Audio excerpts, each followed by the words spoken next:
When my lawyer said I'd lose custody because of my travel schedule, I smiled and said, "Actually, I think the judge will want to hear about why I travel."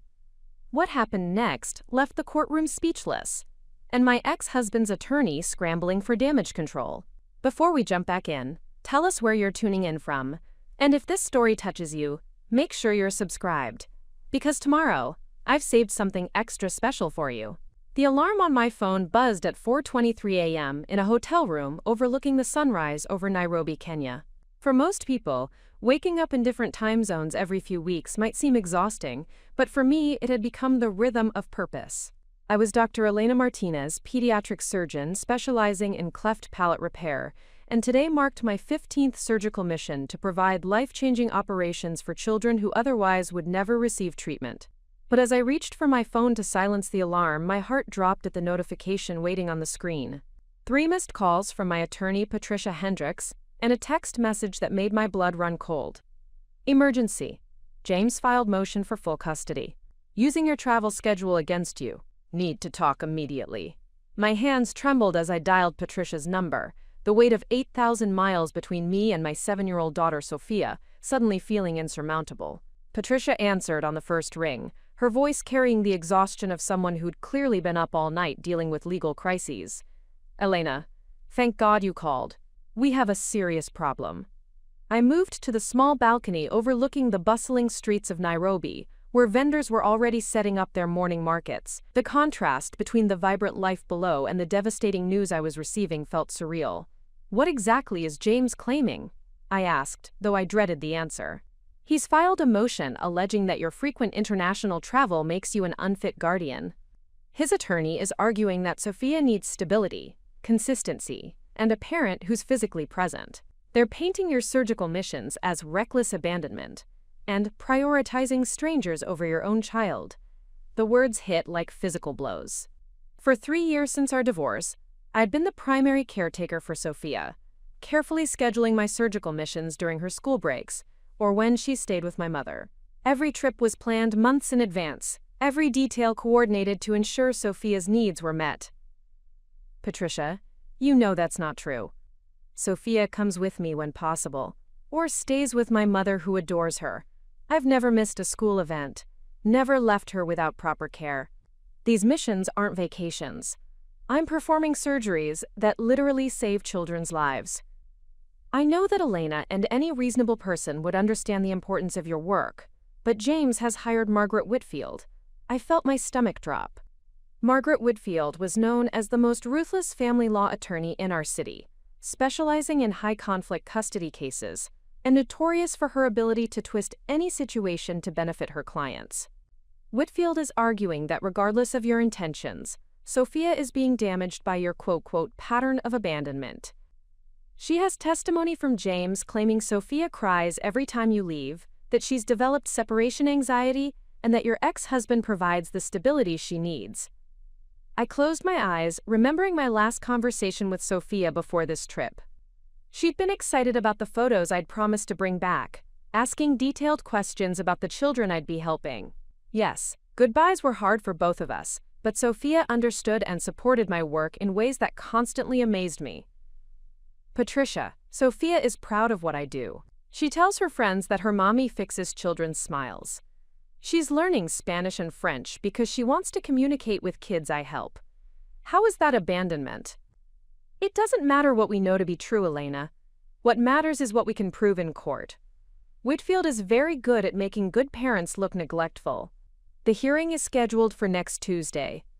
Next Tuesday, 4 days away." I was scheduled to perform 6 more surgeries here in Nairobi before flying back. Operations that had been planned for months for children whose families had traveled hundreds of miles for this opportunity. "I can catch a flight tonight," I said, already mentally canceling surgeries and disappointing families who'd waited years for this chance. "That might actually make things worse. Whitfield will argue that you're so unreliable you can't even complete the commitments you make to these foreign trips. She'll paint you as someone who starts things but doesn't finish them when personal challenges arise." Quote, "I felt trapped in an impossible situation. Stay and complete the surgeries, appearing to prioritize my mission over my custody battle. Leave immediately and seem flighty and uncommitted to the children counting on me for surgery.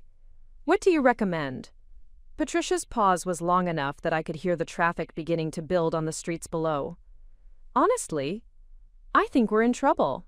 James has been documenting every trip you've taken for the past year. He has photos of Sophia looking sad at the airport, recordings of her saying she misses you, and testimony from neighbors about how much she talks about wanting you home. Each piece of evidence felt like a distortion of reality. Yes, Sophia missed me when I traveled, just as I missed her terribly. But she also understood that my work mattered, that the children I helped didn't have other options for the care I could provide. There's something else, Patricia continued reluctantly. James is claiming that your international travel poses security risks, that you're exposing Sophia to potential danger through your association with unstable regions. Whitfield is painting these humanitarian missions as reckless adventures that prove poor judgment. I looked out over Nairobi, thinking about the incredible hospital staff I'd been working with, the security protocols we followed, the careful planning that went into every mission. These weren't spontaneous adventures. They were meticulously organized medical interventions conducted in partnership with established healthcare organizations. Patricia, I need you to understand something. This isn't just my career or my passion. These missions provide surgeries for children who will never have another chance. I'm not abandoning Sophia. I'm showing her that we have responsibilities to help others when we have the skills to make a difference. I understand that, Elena, and personally, I think what you do is incredible. But family court operates on different principles. The standard is, best interests of the child, and Whitfield is going to argue that Sophia's best interest requires a stable, present parent. After ending the call, I sat on the balcony watching the sun climb higher over Nairobi, feeling more alone than I had since my divorce 3 years ago. The irony wasn't lost on me. I spent my time reconnecting children with their ability to smile, to speak clearly, to eat without difficulty, and now my own ability to mother was being questioned. My phone buzzed with a video call from Sophia. Despite the early morning hour in Colorado, she was already awake, probably getting ready for school with my mother's help. Her beautiful face filled the screen, missing 2 front teeth but beaming with the unconscious joy that made every sacrifice worthwhile. Mommy, did you fix more kids yesterday? I did, sweetheart. I helped 4 children who will be able to smile just like you. That's so cool. Grandma says you're the best doctor in the world. When are you coming home? The simple question carried weight it had never held before. Very soon, baby. Probably sooner than planned. But what about the other kids who need surgery? You can't leave them without fixing their smiles. Sophia's immediate concern for children she'd never met, her instinctive understanding of the moral complexity of my work, reminded me why I'd always believed my daughter was learning valuable lessons about service and sacrifice through my missions. Mommy, are you sad? You look worried. I forced brightness into my voice. Just missing you extra much today. But I'm so proud of how grown-up and understanding you are about Mommy's work. Daddy says you care more about other kids than me. But I know that's not true. You help kids who don't have any doctors, and I have lots of people who love me. My heart clenched at this revelation. James had been planting seeds of doubt in Sophia's mind, trying to undermine her understanding of my work. Yet somehow, her 7-year-old wisdom saw through the manipulation. After we ended the call, I walked to the hospital where I'd be operating today. The pediatric ward was filled with children and families who'd traveled extraordinary distances for these surgeries.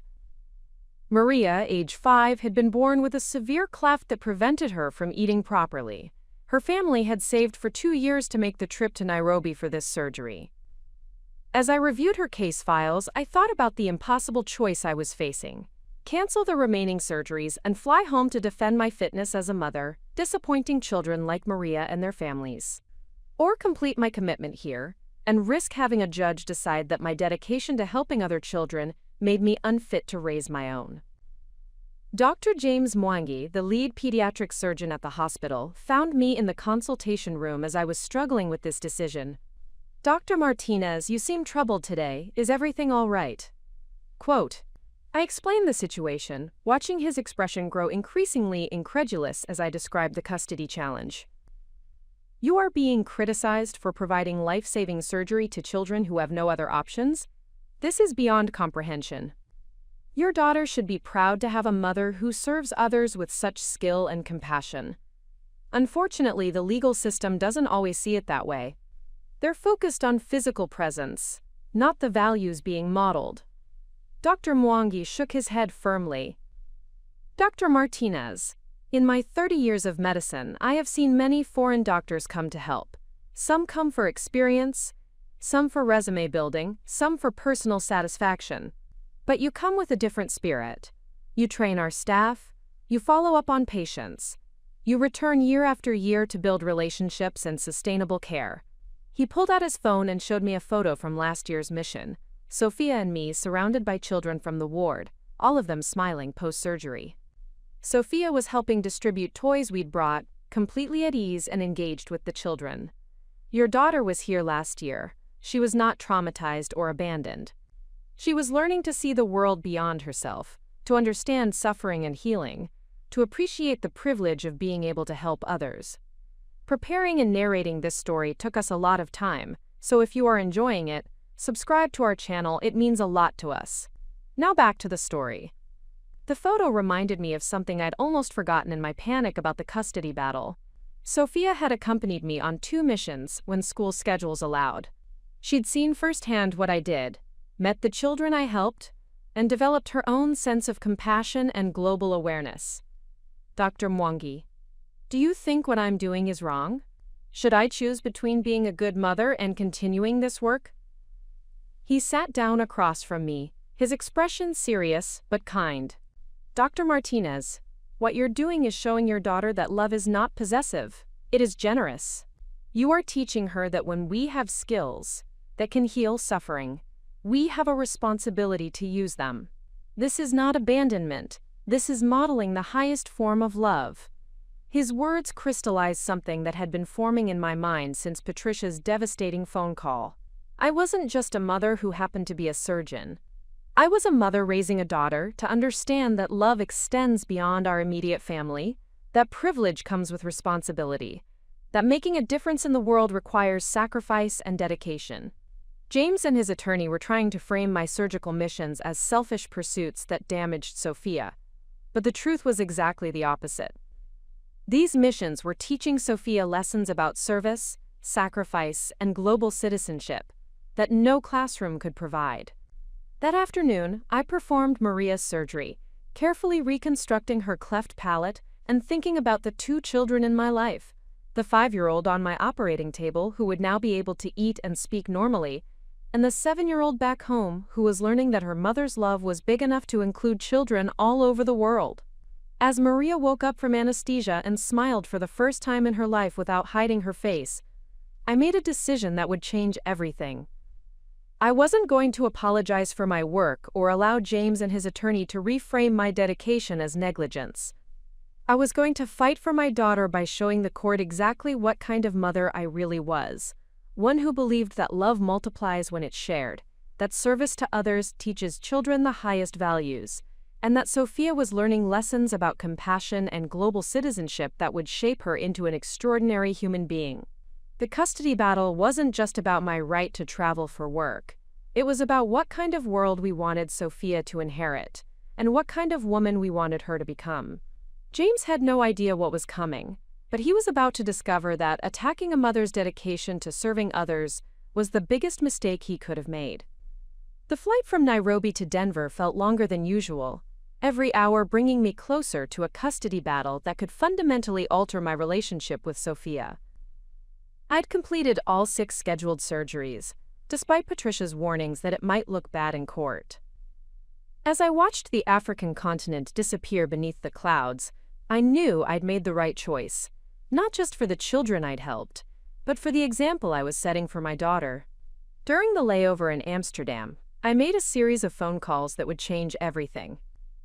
The first was to Dr. Rebecca Chen, a child psychologist who specialized in evaluating the emotional impact of parents' careers on children. We'd met at a medical conference 2 years ago, and she'd been fascinated by my stories about Sophia's involvement in my humanitarian work. Elena, I've been following your surgical missions through the medical journals. Your work is extraordinary, Dr. Chen said warmly, but I imagine you're not calling just to catch up. I explained the custody situation, watching business travelers hurry past with their rolling suitcases while I faced the potential loss of my daughter. Dr. Chen listened without interruption until I finished outlining James's claims. Elena, what you're describing is actually the opposite of what research shows about children's psychological development. Children whose parents engage in meaningful work that serves others typically develop stronger empathy, better global awareness, and more secure attachment, not anxiety or abandonment issues. My heart lifted slightly. Could you testify to that in court? Absolutely. But more importantly, I'd like to conduct a formal evaluation of Sophia. If what you're telling me is accurate, that she's proud of your work and engaged with your missions, the psychological testing will demonstrate that conclusively. My second call was to Carmen Rodriguez, a documentary filmmaker who'd been following my surgical team for the past year. Carmen was developing a film about medical humanitarianism, and she'd captured hours of footage during my missions, including moments with Sophia when she'd accompanied me. Elena, I have incredible footage of you and Sophia together in Guatemala last year. She was helping distribute post-surgery care packages, talking to children in Spanish, showing genuine excitement about the work. It's beautiful material that shows a child who's not traumatized but inspired. Would you be willing to provide that footage for a custody hearing? More than willing. I'll also testify about what I observed during filming. Sophia wasn't a neglected child tagging along. She was an engaged young person learning about service and global citizenship. My third call was the most important. I reached out to Maria Santos, the mother of 8-year-old Diego, a boy I'd operated on during my first mission to Colombia 3 years ago. Diego had been born with a severe bilateral cleft, and his transformation after surgery had been remarkable. But what made this call significant was that Maria had become a close friend, and she'd witnessed firsthand how Sophia understood and supported my work. Dr. Elena! Maria's voice was filled with warmth despite the early morning hour in Bogotá. How is beautiful Sophia? She's wonderful, Maria, but I need your help. I explained the custody situation, feeling emotional as I described how my work was being used against me. This is ridiculous, Maria said firmly. Sophia loves the work you do. When you brought her to Colombia, she spent hours playing with Diego and the other children. She told me she wanted to be a doctor like her mama to help kids feel better. How is this abandonment? Would you be willing to speak to my attorney to testify about what you observed when Sophia was with me during missions? Of course. And Dr. Elena, I will bring other mothers too. We all remember Sophia. How kind she was. How proud she was of you. We will tell the truth about what kind of mother you are. By the time I landed in Denver, I'd assembled something Margaret Whitfield hadn't expected. A network of witnesses who'd seen Sophia and me together during my humanitarian work. But I knew testimony alone wouldn't be enough. I needed to fundamentally reframe the narrative James was trying to create. Patricia met me at the airport, her usually composed demeanor showing signs of stress. Elena, I'm glad you completed your surgeries, but Whitfield has been busy. She's filed additional motions claiming that your failure to return immediately when served with custody papers demonstrates exactly the kind of priorities that make you unfit for primary custody. As we drove through Denver's evening traffic, I felt the weight of the challenge ahead. Patricia, I need to ask you something honestly. Do you think I'm a bad mother? She glanced at me in surprise. Elena, that's not. Please, just answer honestly. Patricia pulled into a coffee shop parking lot and turned to face me fully. Elena, in 15 years of family law, I've seen every kind of parent. You are one of the most dedicated mothers I've ever represented. But that's not the issue. The issue is perception, legal precedent, and Whitfield's ability to manipulate facts. What if we stop playing defense? What if instead of trying to minimize my travel, we make it the centerpiece of why I'm an exceptional mother? Patricia's eyebrows rose. That's a risky strategy. You'd be doubling down on exactly what they're attacking you for. But what if we can prove that my humanitarian work makes me a better mother, not a worse one? that Sophia is benefiting from these experiences in ways James's conventional approach never could provide. I pulled out my phone and showed Patricia photos from my recent missions, not just surgical shots, but images of Sophia from previous trips where she'd accompanied me. Sophia helping younger children, learning phrases in different languages, carefully observing surgeries with the fascination of someone who understood she was witnessing healing. Look at her face in these photos, Patricia. Does this look like a traumatized child? Or does this look like a young person who's learning that the world is bigger than her immediate environment, that helping others is a privilege and responsibility? Patricia studied the photos carefully. Elena, these are powerful images, but Whitfield will argue that you're exposing Sophia to inappropriate medical situations, that you're using her as a prop for your missions. Then we need experts who can testify about child development, about the psychological benefits of exposing children to service opportunities, about global citizenship and empathy development. I told Patricia about my conversations with Dr. Chen, Carmen Rodriguez, and Maria Santos. As I outlined the growing list of people willing to testify on my behalf, I saw something shift in Patricia's expression. You know what, Elena? You might be onto something. Instead of apologizing for your work, we make James's narrow worldview the problem. We argue that limiting Sophia's exposure to her mother's humanitarian work would actually harm her development. Exactly. We're not just fighting for my right to travel. We're fighting for Sophia's right to grow up understanding that love extends beyond our immediate family, that we have responsibilities to help others when we have the capability. Patricia was quiet for a moment, clearly processing the implications of this strategic shift. It's ambitious and risky. If we fail, the court might see us as defiant and unrepentant. But if we succeed, we establish a precedent that parents shouldn't be penalized for modeling service and global citizenship.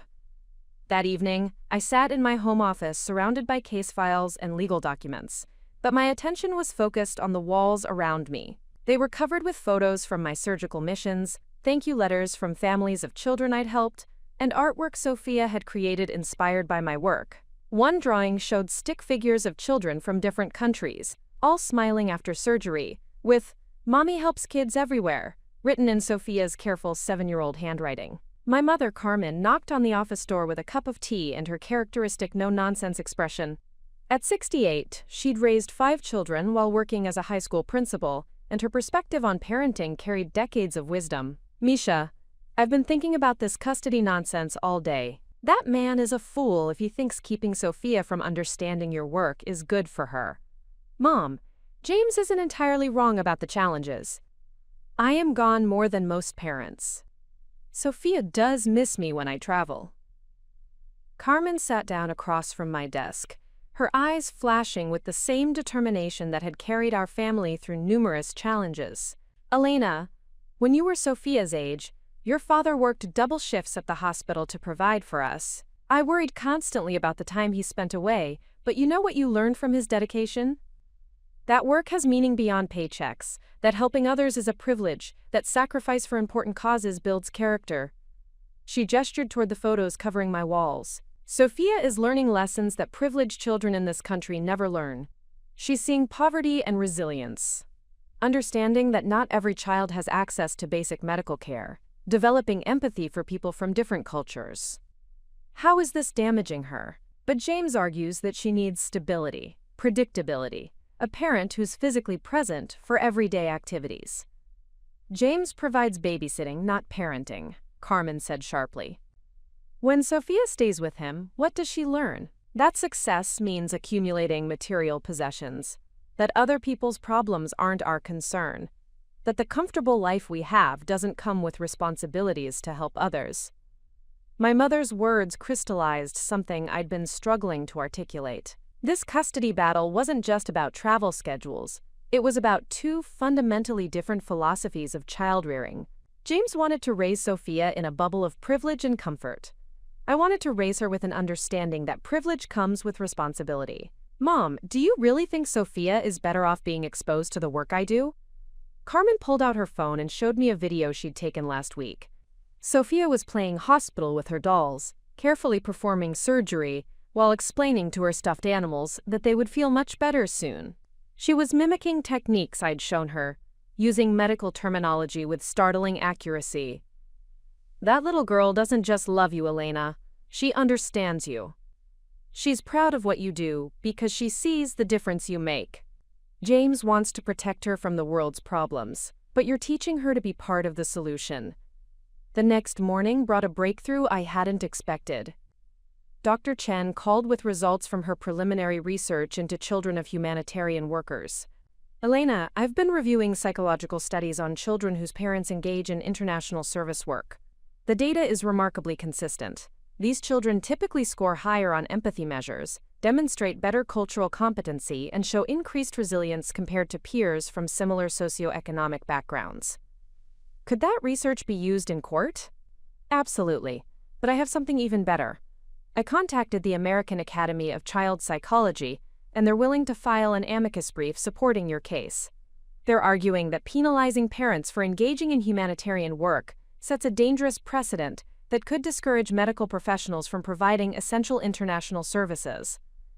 I felt a surge of hope. The American Academy of Child Psychology was one of the most respected organizations in the field. Their support would carry tremendous weight with any judge. There's more, Dr. Chen continued. I've been in touch with UNESCO's Child Development Division. They're very interested in your case because it touches on children's rights to global education and cultural exposure. They might be willing to provide expert testimony about the developmental benefits of international humanitarian exposure. That afternoon, Patricia called with news that changed our entire strategy. Elena, Whitfield made a mistake. In her eagerness to paint you as irresponsible, she filed a motion requesting that the court restrict all of your international travel pending the custody decision. How is that a mistake? Because it's overreach. She's essentially asking the court to prevent you from practicing medicine in your specialty area. That opens the door for us to argue that this isn't about Sophia's welfare. It's about James trying to control and sabotage your career. I felt pieces of a larger strategy clicking into place. Patricia, what if we demonstrate that restricting my humanitarian work would actually harm Sophia by depriving her of the educational and developmental benefits she gains from understanding this work? We'd need compelling expert testimony to make that argument. We have it. Dr. Chen has research data and professional support.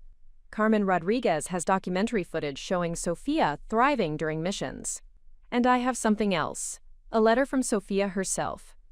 I showed Patricia a note Sophia had written for a school assignment about heroes.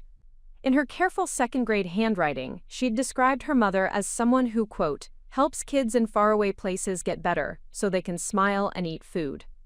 The letter included drawings of children from different countries and concluded with, I want to be like my mommy and help people feel better. Patricia read the letter twice, her expression growing more confident. Elena, this changes everything. We're not just defending your right to travel. We're fighting for Sophia's right to continue learning from one of the most meaningful educational experiences a child could have. As I drove home that evening, I thought about the shift that had occurred over the past 48 hours. Instead of apologizing for my humanitarian work, we were preparing to celebrate it. Instead of minimizing Sophia's involvement, we were highlighting how it benefited her development. Instead of playing defense, we were going on the offensive with a message that resonated far beyond our individual case. Sophia was waiting for me in the kitchen, her homework spread across the table while my mother prepared dinner. She looked up with the bright smile that made every sacrifice worthwhile. Mommy, guess what? I told my class about the kids you helped in Africa, and Mrs. Peterson said maybe our class could raise money to send toys to children in hospitals like where you work. I knelt beside her chair, overwhelmed by pride in the compassionate young person she was becoming. That's a wonderful idea, sweetheart. Would you like to help organize something like that? Yes. And Mommy, when you go on your next trip, can I come with you again? I want to learn more about how to help kids feel better. Looking at Sophia's eager face, I realized that James and Margaret Whitfield had fundamentally misunderstood what they were attacking.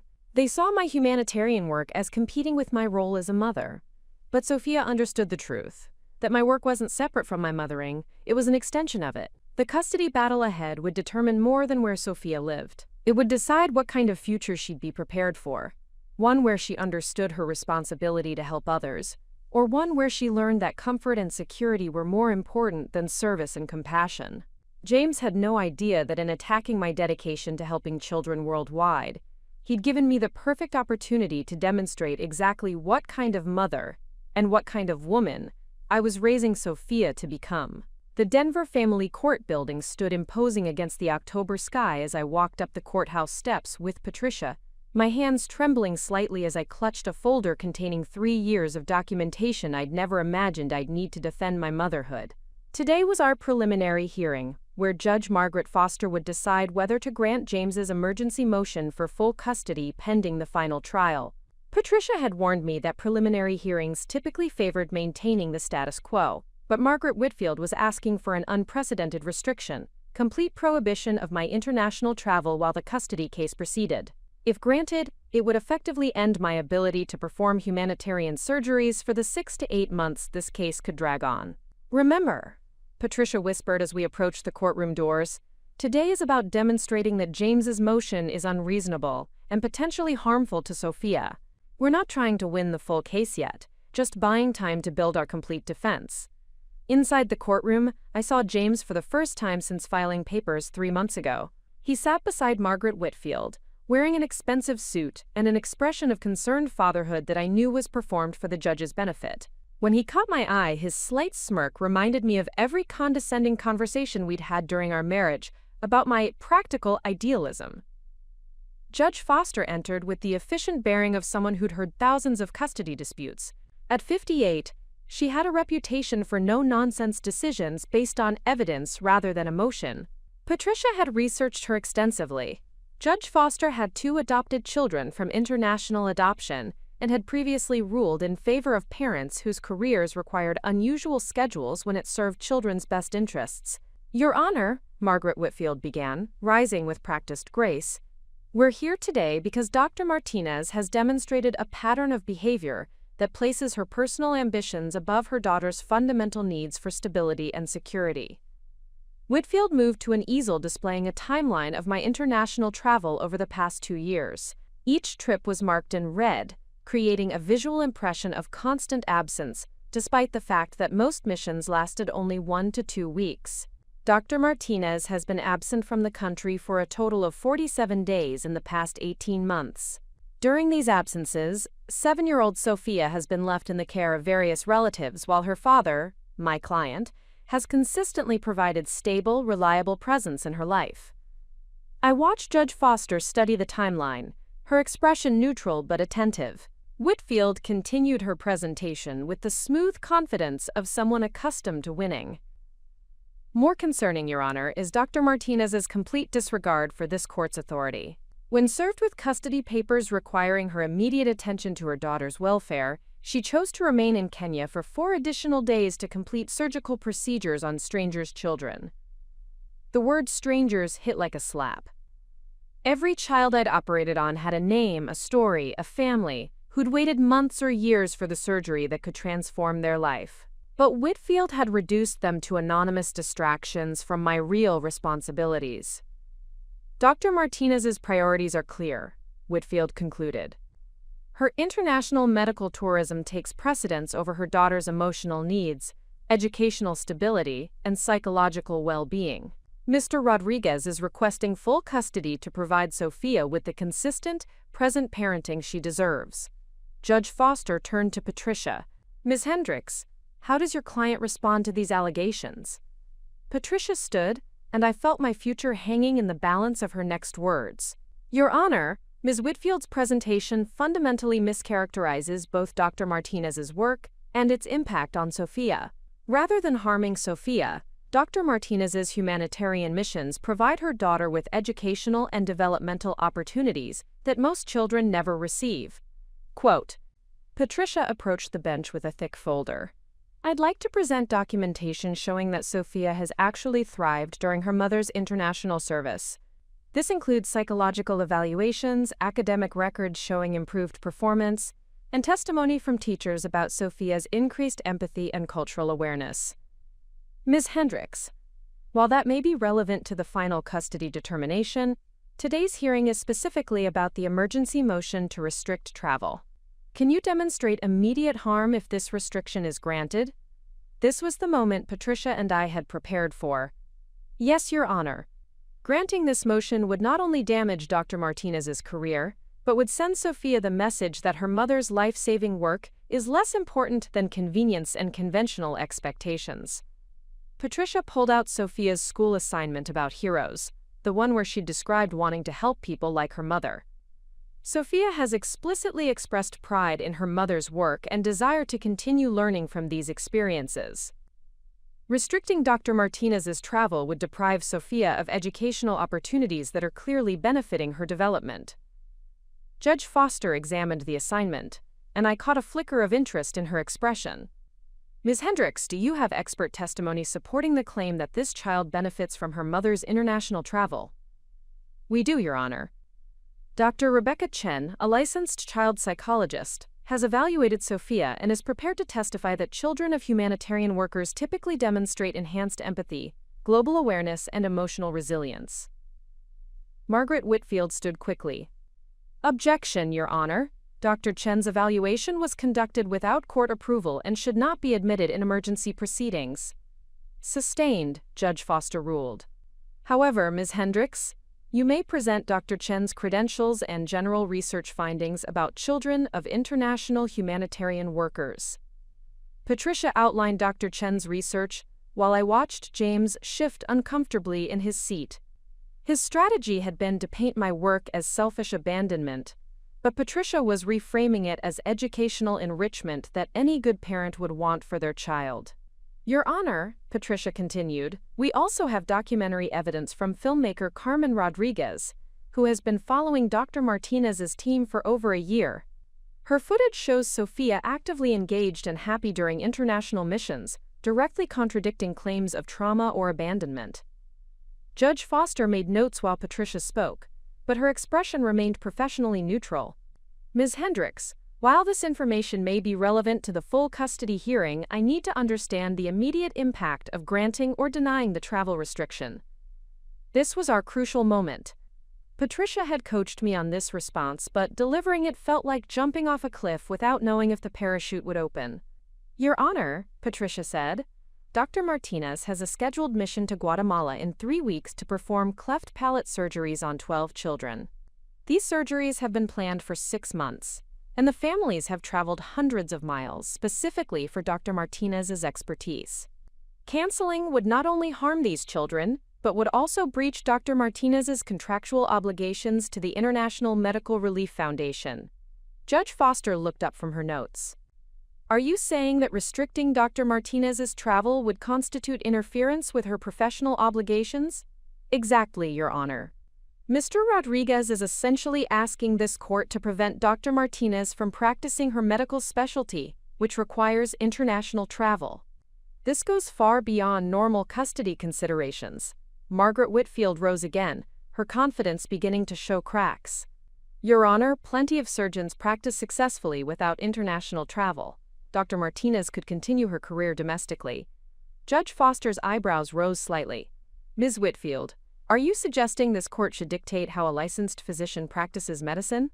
Not dictate, Your Honor, but prioritize the child's needs over professional preferences. Professional preferences?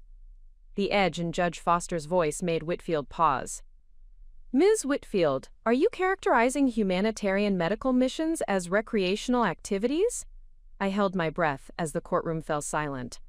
Judge Foster's question had exposed the fundamental weakness in James's argument, the assumption that helping disadvantaged children was somehow selfish rather than selfless. No, Your Honor, Whitfield backtracked.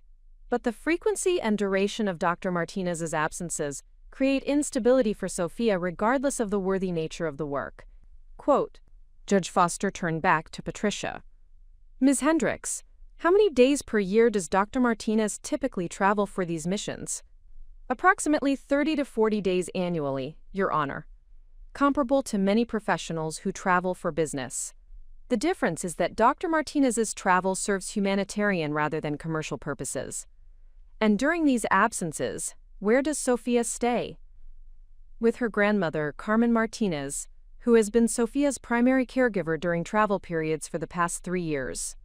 Sophia has a stable, loving environment and maintains all her regular activities. Judge Foster made additional notes. then looked directly at me for the first time. Dr. Martinez, I understand you've just returned from Kenya.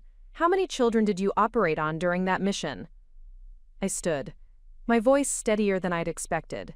6 children, Your Honor. Ages ranging from 8 months to 12 years. All cleft palate repairs that will allow these children to eat, speak, and smile normally for the first time in their lives. And if you hadn't completed those surgeries, those children would have continued suffering from conditions that prevent proper nutrition, speech development, and social integration. Some might not have survived to adulthood due to complications from untreated clefts. Judge Foster nodded slowly. Dr. Martinez, how does Sophia respond when you return from these missions? This was unexpected territory, but I answered honestly. She's always excited to hear about the children I've helped, Your Honor. She asks detailed questions about their surgeries and recovery. Last month, she asked if she could start a toy drive at her school to send gifts to children in international hospitals. Your Honor, Margaret Whitfield interrupted, a 7-year-old's response doesn't necessarily reflect her true emotional state. Children often try to please absent parents. Judge Foster's expression hardened slightly. Ms. Whitfield, are you suggesting this court should ignore a child's expressed feelings about her mother's work? The hearing continued for another hour, with both sides presenting additional evidence and arguments. Patricia introduced letters from Sophia's teachers, noting her above-average empathy and cultural awareness. Whitfield countered with statistics about children of frequently traveling parents. But I could sense a shift in the courtroom's energy. Judge Foster's questions increasingly focused on the specific benefits Sophia derived from my work, rather than the general challenges of parental travel. Finally, Judge Foster called for closing arguments. Margaret Whitfield delivered a polished summary about children's needs for stability and presence. But her words felt hollow after the detailed discussion of my humanitarian work. Patricia's closing was passionate but precise. Your Honor, granting this motion would send a message that serving others is incompatible with good parenting. Sophia is not suffering from her mother's missions, she's learning from them. She's developing into a young person who understands that privilege comes with responsibility, that helping others is a noble calling, and that love extends beyond our immediate family. Patricia paused, looking directly at Judge Foster. Mr. Rodriguez wants to raise Sophia in a bubble of comfort and conventional expectations. Dr. Martinez is raising her to be a global citizen who understands her responsibility to help others. This court should not penalize a mother for modeling the highest values of service and compassion. Judge Foster retired to her chambers for deliberation, leaving us in the courthouse hallway for what felt like hours but was actually 37 minutes. Patricia paced while reviewing her notes, but I sat quietly, thinking about the 12 children waiting for surgery in Guatemala and wondering if I'd be allowed to help them. When we returned to the courtroom, Judge Foster's expression was unreadable. I've considered both parties' arguments regarding the emergency motion to restrict Dr. Martinez's international travel pending custody determination. My heart hammered as she continued.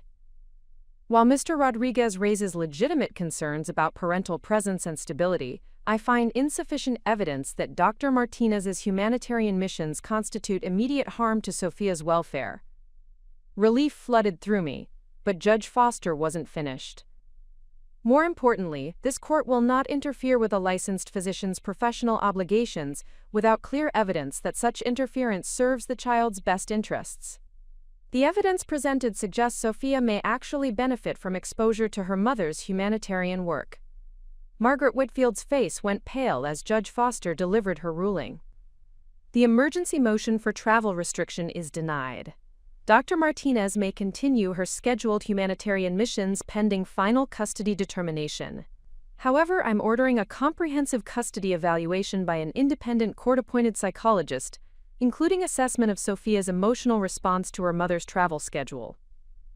As we left the courthouse, Patricia was cautiously optimistic. Elena, this was better than we hoped. Judge Foster clearly understands the value of your work, and she's ordered exactly the kind of evaluation that will demonstrate Sophia's positive response to your missions. But I knew this was just the beginning. James and Margaret Whitfield would return for the full custody hearing with new strategies, additional witnesses, and refined arguments. They'd learned from today's setbacks and would be better prepared next time. However, something fundamental had shifted. Instead of apologizing for my humanitarian work, I defended it as beneficial to Sophia. Instead of minimizing my missions, I'd highlighted their educational value. Instead of playing defense, I'd gone on the offensive with a message that resonated beyond our specific case. That evening, Sophia ran into my arms when I arrived home, her face bright with excitement. "Mommy, Grandma said you went to court today to talk about your doctor work. Did you tell them about all the kids you help?" "I did, sweetheart, and guess what? I can still go to Guatemala next month to help more children." Sophia clapped her hands together. "Can I help you pack the toys for the kids there? I want to write letters telling them they're going to feel so much better after their surgeries."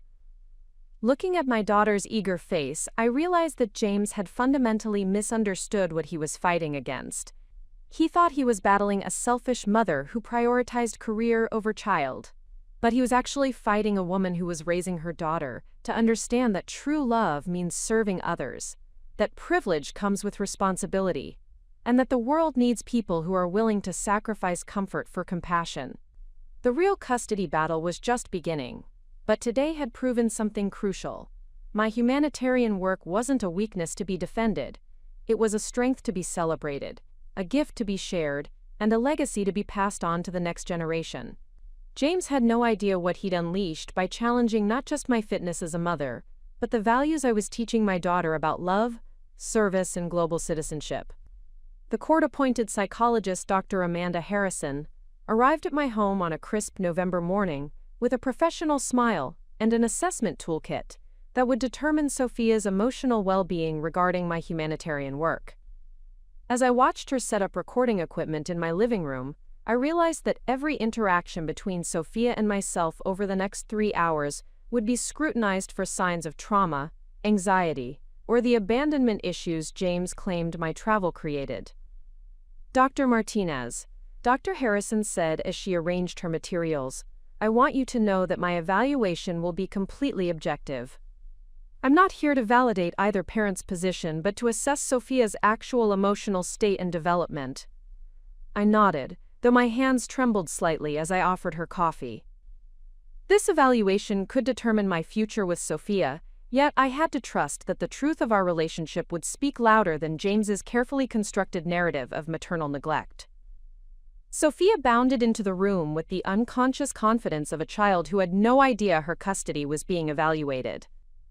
She wore her favorite dress, the one covered in flags from different countries, and carried the photo album we'd created together documenting my surgical missions.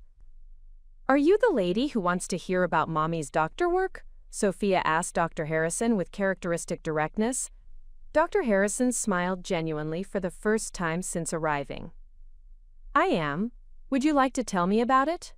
What followed was the most nerve-wracking and simultaneously pride-filled 3 hours of my life. Dr. Harrison conducted a series of assessments designed to reveal Sophia's emotional state, attachment patterns, and psychological response to my travel schedule. But rather than the traumatized, anxious child James had described, Sophia demonstrated remarkable emotional intelligence and global awareness. When Dr. Harrison asked Sophia to draw her family, she created a picture showing me in scrubs, standing next to children from different countries, all smiling after surgery. "Mommy makes sad kids happy," she explained matter-of-factly. "That's why she has to travel sometimes, because some kids don't have doctors where they live."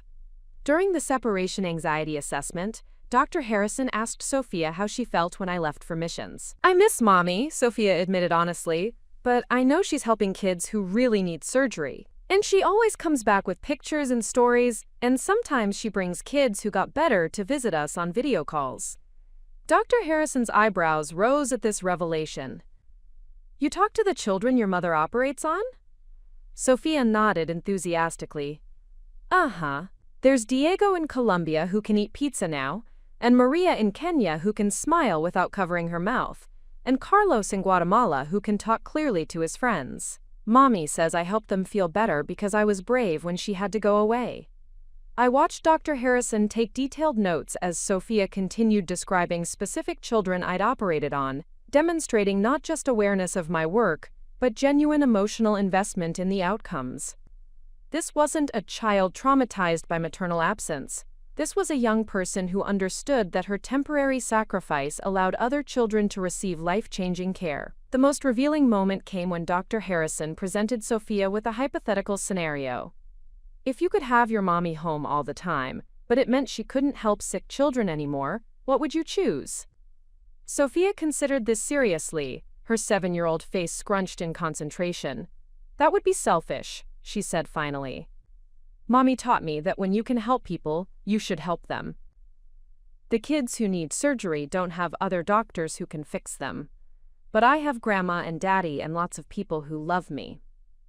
Dr. Harrison's professional composure slipped slightly, revealing surprise at such sophisticated moral reasoning from someone Sophia's age. Sophia, do you ever feel angry that your mommy travels for work? Sometimes I feel sad, Sophia replied honestly, but not angry. Angry is what you feel when someone does something bad. Helping sick kids isn't bad. It's good. Daddy says Mommy cares more about other kids than me, but that's not true. Mommy loves me so much that she taught me how to love other people too. After Dr. Harrison completed her individual assessment with Sophia, she asked to observe our natural interaction. I'd prepared for this by planning activities that would demonstrate our relationship's strength, but Dr. Harrison requested something specific. Dr. Martinez, I'd like to see how you and Sophia typically process your return from missions together. I pulled out photos from my recent Kenya trip, and Sophia immediately snuggled beside me on the couch with the familiarity of a well-established routine. As I showed her pictures of the children I'd operated on, Sophia asked detailed questions that revealed both her emotional investment and intellectual curiosity. Mommy, did this little boy's cleft go all the way to his nose? Was it hard to fix? She studied the before and after photos with the serious attention of someone who understood she was witnessing transformation. It was complex surgery, sweetheart, but his parents were so grateful, he'll be able to eat and speak normally now. Sophia traced the post-surgery photo with her finger. He looks so happy. Does he know that I helped him get better by being brave when you were gone? He does. I told him about my brave daughter back home who understands that helping others is important. Dr. Harrison observed this interaction with growing interest, particularly noting Sophia's sophisticated understanding of cause and effect, her empathy for children she'd never met, and her emotional maturity in connecting her temporary sacrifice to positive outcomes for others. The evaluation concluded with Dr. Harrison interviewing me alone, while Sophia played in the backyard. Dr. Martinez, in 15 years of custody evaluations, I've rarely seen a child with such advanced emotional intelligence and global awareness. Sophia demonstrates secure attachment, remarkable empathy, and sophisticated moral reasoning that's well above average for her age group. Relief flooded through me, but Dr. Harrison wasn't finished. However, I need to understand the practical realities of your travel schedule. How do you maintain connection with Sophia during missions? I showed her my phone, displaying the communication app Sophia and I used for daily video calls during my travels. We talk every morning and evening when I'm away. Sophia helps me prepare for missions by researching the countries I'll visit, and she participates in follow-up calls with families of children I've operated on. You involve Sophia in follow-up calls? With the family's permission, yes.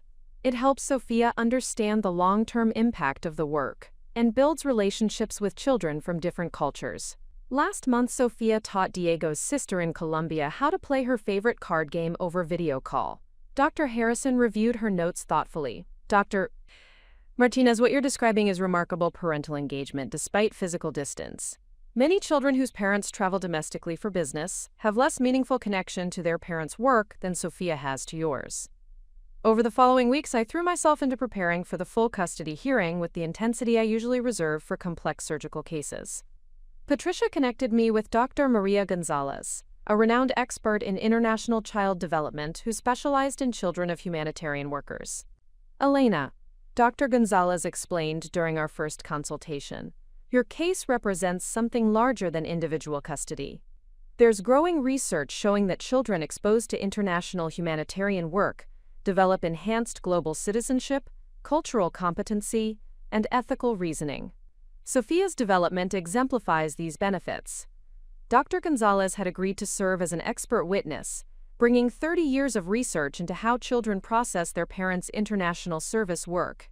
Her studies had followed hundreds of children of doctors, aid workers, and humanitarian professionals, documenting consistently positive developmental outcomes. The children in my longitudinal studies typically demonstrate higher empathy scores, better conflict resolution skills, and stronger academic performance compared to peers from similar socioeconomic backgrounds, she explained. They're learning that the world extends beyond their immediate environment and that they have responsibilities to help others. Meanwhile, Carmen Rodriguez had been editing footage from my missions specifically for the custody hearing.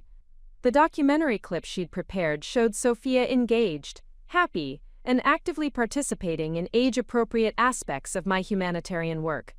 "Elena, this footage tells a powerful story," Carmen said as we reviewed the edited segments. "Sophia isn't just tolerating your work, she's thriving because of it. She's learning languages, developing cultural awareness, and demonstrating empathy that most adults never achieve."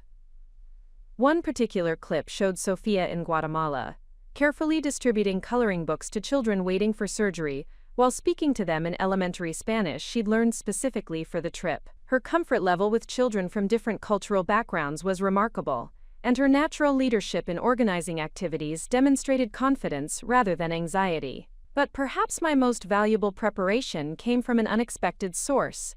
Dr. Rebecca Chen introduced me to Dr. Sarah Kim, a former Doctors Without Borders surgeon who had successfully fought a similar custody battle 5 years earlier. "Elena, when my ex-husband tried to use my humanitarian work against me, I made the mistake of being defensive," Dr. Kim explained over coffee. "I spent months apologizing for my missions and minimizing their importance. It was only when I started celebrating my work and its benefits to my children that the court began to understand what was really at stake." Dr. Kim's case had set important legal precedent by establishing that parents couldn't be penalized for engaging in humanitarian work that provided educational benefits to their children. Her victory had helped other medical professionals facing similar challenges. The key is demonstrating that your humanitarian work doesn't compete with your parenting, it enhances it. You're not just raising Sophia to be successful, you're raising her to be significant. There's a huge difference. Through Dr. Kim, I connected with an informal network of medical professionals who had faced custody challenges related to their international service work. Each story reinforced the same pattern. Parents who apologetically defended their humanitarian missions typically lost, while those who confidently celebrated the educational benefits to their children typically won. Dr. Ahmed Hassan, a cardiac surgeon who performed missions in refugee camps, shared particularly relevant advice. "Elena, the court needs to understand that we're not choosing between our children and other people's children. We're teaching our children that love multiplies when it's shared, that privilege comes with responsibility, and that true security comes from building a better world for everyone." As the full custody hearing approached, I also focused on building Sophia's own understanding of the legal process. Child psychologists recommended involving children in age-appropriate discussions about custody decisions, and Sophia had been asking increasingly sophisticated questions about why we were going to court. "Mommy, is Daddy trying to stop you from helping sick kids?" she asked one evening as we worked together on a school project about different countries. I chose my words carefully, balancing honesty with age-appropriate explanation. "Daddy is worried that my travel makes you sad, and he wants the judge to understand his concerns. The judge will listen to everyone and decide what's best for you. But I'm not sad about your doctor work. I'm proud of it. Will the judge listen to me?" "The judge will definitely consider your feelings, sweetheart. But more importantly, she'll want to understand whether you're happy and healthy and learning good things about the world." Sophia nodded seriously. "I am learning good things. Mrs. Peterson says I know more about geography than most fourth graders, and I can count to 10 in 4 languages. And I know that helping people is more important than just taking care of yourself." As December arrived, I realized that the past month had transformed my understanding of this custody battle. Initially, I'd seen it as a challenge to overcome, a problem to solve so I could continue my humanitarian work. But working with child development experts, custody veterans, and Sophia herself had revealed something much deeper. This wasn't just about my right to travel, or even my ability to maintain custody. It was about what kind of future we wanted for children like Sophia, a future where young people understood their global responsibilities, where service to others was celebrated rather than questioned, where parents were encouraged to model the highest values of compassion and dedication.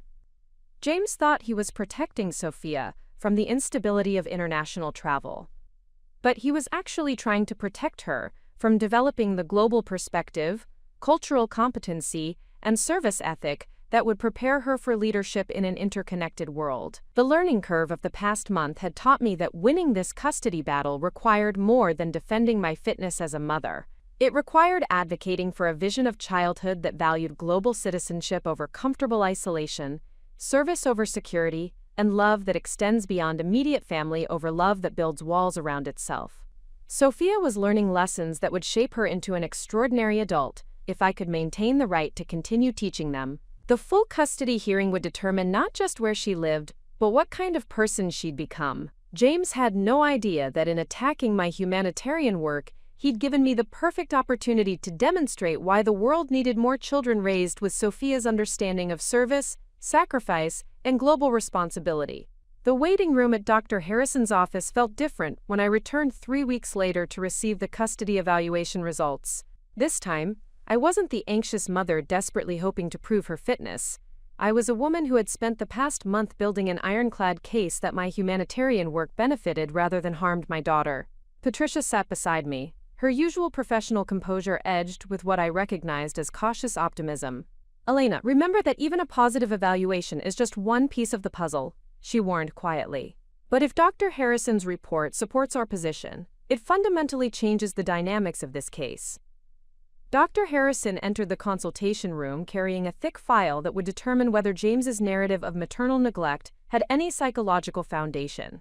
Her expression was professionally neutral, but I caught something in her eyes, a slight brightness that made my heart race with hope. "Dr. Martinez, Ms. Hendricks, thank you for returning to discuss my evaluation findings." She opened the file and pulled out what appeared to be a comprehensive report, easily 30 pages of analysis, test results, and professional recommendations. "Let me begin with my clinical observations of Sophia's emotional state and psychological development." Dr. Harrison's voice carried the authority of 15 years in child psychology, and her next words would either validate everything I believed about my parenting or shatter my confidence entirely. "Sophia demonstrates remarkably secure attachment patterns, above-average emotional intelligence, and exceptional global awareness for her age group. Rather than exhibiting signs of maternal abandonment or separation anxiety, she shows pride in her mother's work and sophisticated understanding of its humanitarian importance." I felt Patricia's hand briefly touch my arm, a gesture of shared relief, but Dr. Harrison was just beginning. More significantly, Sophia's responses to standardized empathy assessments place her in the 95th percentile for her age group. When presented with scenarios involving helping others versus personal convenience, she consistently chose service-oriented solutions and demonstrated moral reasoning typically found in children 2 to 3 years older. Dr. Harrison turned to a specific page in her report. "I want to share Sophia's response to one particular assessment question. When asked what makes her most proud about her family, she said, 'My mommy fixes kids who can't eat or smile, and she taught me that when you can help people who are hurt, you should help them, even if it's hard.'" The words hit me like a physical blow of validation. Sophia understood not just what I did, but why it mattered, and how it connected to fundamental values of service and compassion. "Dr. Harrison," Patricia asked, "in your professional opinion, has Dr. Martinez's travel schedule negatively impacted Sophia's psychological development?" Quite the opposite. Sophia's exposure to her mother's humanitarian work has accelerated her emotional and moral development in ways that benefit her profoundly. She demonstrates cultural competency, linguistic curiosity, and global awareness that most children never develop. Dr. Harrison pulled out several of Sophia's drawings from the evaluation session. These artistic expressions show a child who sees the world as interconnected, who understands that children in other countries face challenges she doesn't, and who feels a sense of responsibility to help when possible. One drawing particularly stood out. Sophia had drawn children from different countries holding hands around a globe, with me in surgical scrubs in the center. The image was titled, "Mommy helps kids everywhere be happy." "Dr. Harrison," I asked, finding my voice despite my overwhelming emotions, "what would you recommend regarding custody arrangements?" Her answer was unequivocal and professionally delivered. "I recommend that Sophia remain in her mother's primary custody with continued permission for Dr. Martinez to pursue humanitarian missions. Restricting this travel would deprive Sophia of educational and developmental opportunities that are clearly benefiting her growth as a compassionate, globally aware individual."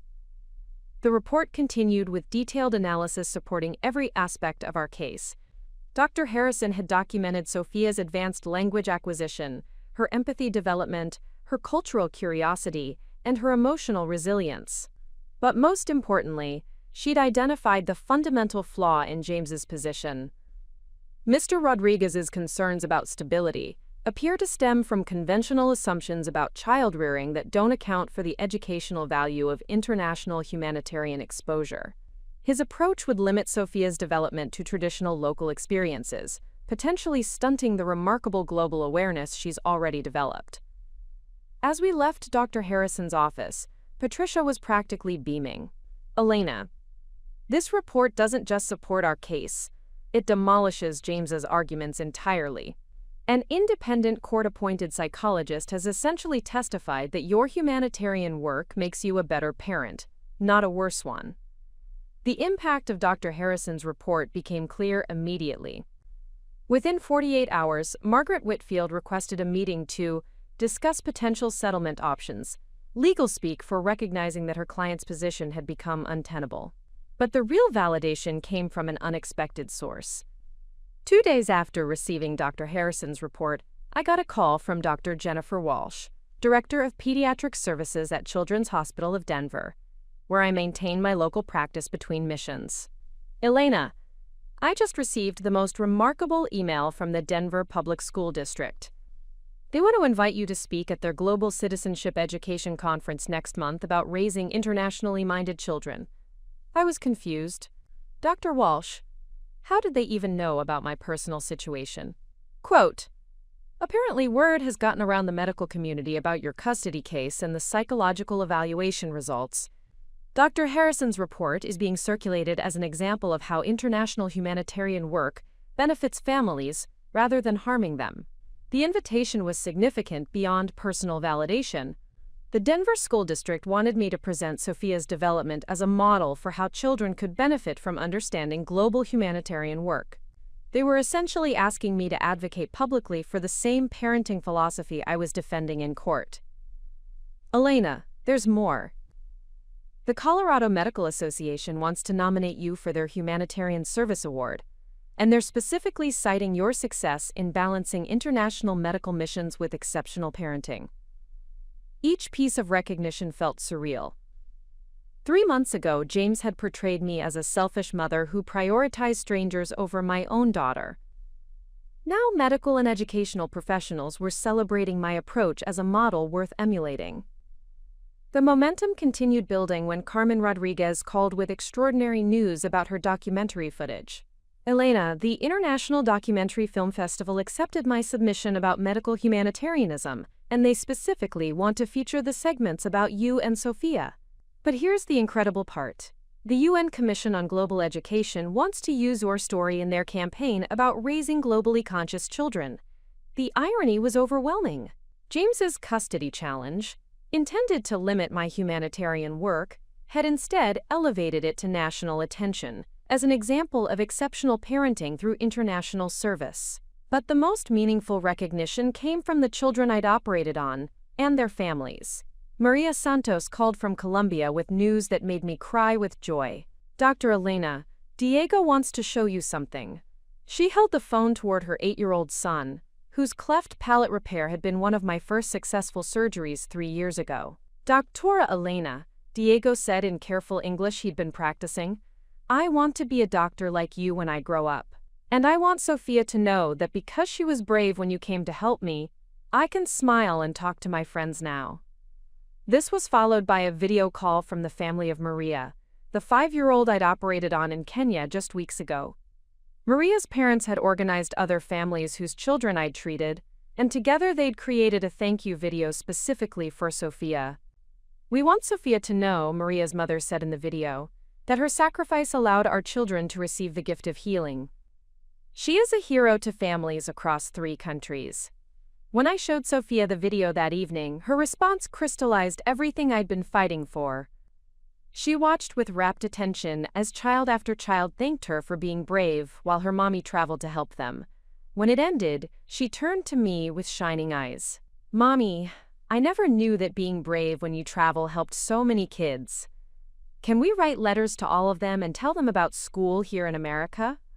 That simple request, wanting to maintain relationships with children whose lives had been changed through my work, demonstrated the global citizenship and cultural competency that experts were celebrating. Sophia wasn't just tolerating my missions. She was becoming a bridge between cultures, a young person who understood that love and healing transcend national boundaries. The culmination of this wave of recognition came when I received a call from Dr. Sarah Kim, the former Doctors Without Borders surgeon, who had mentored me through developing my legal strategy. "Elena, I just heard from the American Academy of Pediatrics.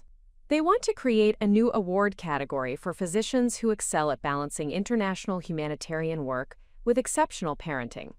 They're calling it the Martinez Award for Global Family Leadership." The news was overwhelming. An award named after me, recognizing the very thing James had attacked as irresponsible. The pediatric medical community was institutionalizing support for exactly the kind of parenting I was fighting to protect. "There's more," Dr. Kim continued. "The International Committee of Medical Missions wants you to lead a new initiative training other medical professionals in how to involve their families in humanitarian work. Your approach with Sophia is becoming a model for the entire field." As December progressed, the accumulated recognition created undeniable momentum for our custody case. Patricia was fielding calls from legal colleagues asking about our strategy, while journalists were requesting interviews about balancing parenthood with international medical service. But the most significant development came from an entirely unexpected source. Judge Foster's clerk called Patricia with an unusual request. "The judge wants to know if Dr. Martinez would be willing to have Sophia participate in a brief, informal conversation during the next hearing. Not testimony, just an opportunity for the court to observe Sophia's comfort level, discussing her mother's work." Patricia was initially hesitant. "Elena, having Sophia speak in court is risky. Children can be unpredictable, and anything she says becomes part of the record." But I felt confident in Sophia's understanding and articulation of our situation. "Patricia, Sophia has been living with this her entire life. She understands my work better than most adults. If Judge Foster wants to hear from her, I trust Sophia to represent herself honestly." We spent the following week preparing Sophia for the possibility of speaking with Judge Foster. I emphasized that she should simply tell the truth about her feelings and experiences, without trying to say what she thought adults wanted to hear. "Mommy, what if the judge asks if I miss you when you travel?" "You tell her the truth, sweetheart. That you do miss me, but you understand why the work is important, and you're proud to be part of helping other children." Quote, "What if she asks if I want you to stop traveling?" I knelt to Sophia's eye level, choosing my words carefully. "You tell her what you really think, not what you think anyone wants to hear. What would you say?" Sophia considered this seriously. "I would say that I want you to keep helping kids who need surgery, because that's what makes you the best mommy in the world. Not the surgery part, but the caring about other people part." Her answer reminded me why this battle was worth fighting. Sophia understood that my humanitarian work wasn't separate from my mothering. It was an expression of the values I wanted to model for her. As we prepared for the next phase of the custody hearing, I realized that the past month had fundamentally transformed our position. We'd moved from defending my fitness as a mother to celebrating a parenting philosophy that was gaining national recognition.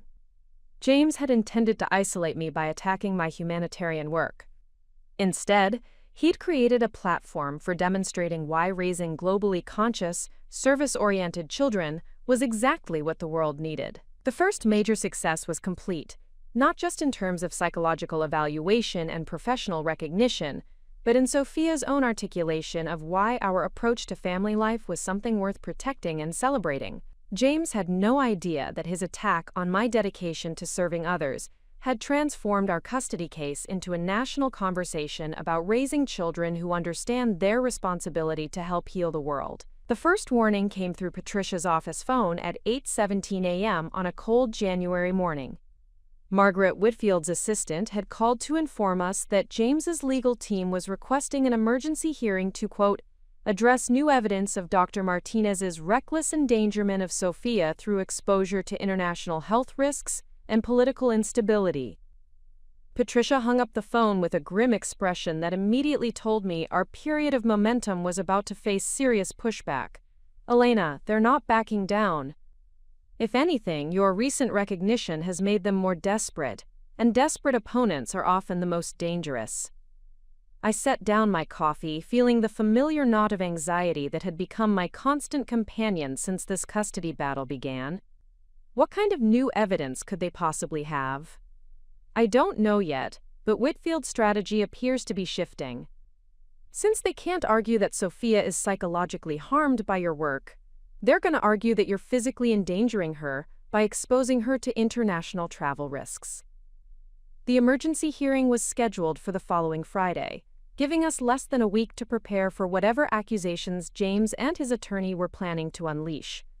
But within hours, it became clear that this wasn't just a legal maneuver, it was a coordinated campaign designed to undermine everything we'd accomplished. The first blow came through an unexpected channel. Sophia's school principal, Mrs. Davidson, called that afternoon requesting an urgent meeting to discuss, quote, concerns that had been brought to the district's attention regarding Sophia's international travel exposure. When I arrived at Denver Elementary that evening, Mrs. Davidson's usual warm demeanor had been replaced by professional distance that immediately put me on guard. Sitting beside her was Dr. Richard Fleming, the district's safety coordinator, and a woman I didn't recognize who introduced herself as Ms. Janet Torres from the district's legal department. Dr. Martinez, Mrs. Davidson began carefully, we've received communication from your ex-husband's attorney expressing concerns about Sophia's participation in international travel to regions with potential health and safety risks. My heart sank as I realized James was trying to turn Sophia's school into another battlefield in our custody war. Mrs. Davidson, Sophia has only accompanied me on 2 missions, both to established medical facilities with full security protocols. Dr. Fleming consulted a folder of documents I couldn't see. Dr. Martinez, we've been provided with State Department travel advisories for several countries where you've taken Sophia, including warnings about infectious diseases, political instability, and inadequate medical infrastructure. The woman from legal leaned forward with the cold efficiency of someone trained to minimize institutional liability. Dr. Martinez, the district has a responsibility to ensure student safety. If Sophia is being exposed to international health risks through your travel, we need to evaluate whether additional medical screening is required for her return to school. I felt anger rising in my throat. James was trying to make Sophia's education conditional on my abandoning humanitarian work. Ms. Torres, Sophia has never experienced health issues related to my missions. She receives all recommended vaccinations and medical clearances before any international travel. Nevertheless, Dr. Fleming continued, we've been advised that exposure to certain tropical diseases, contaminated water sources, and substandard medical facilities could pose risks to Sophia and, by extension, to other students if she returns to school as an asymptomatic carrier. The accusation was both medically absurd and strategically brilliant. James wasn't just questioning my judgment, he was positioning my humanitarian work as a public health threat that could endanger other children. Mrs. Davidson looked uncomfortable with the direction of the conversation. Dr. Martinez, I want you to know that Sophia is one of our most remarkable students. Her cultural awareness, language skills, and empathy toward other children are extraordinary. But we have to follow district protocols when safety concerns are raised. What exactly are you proposing? I asked, though I dreaded the answer.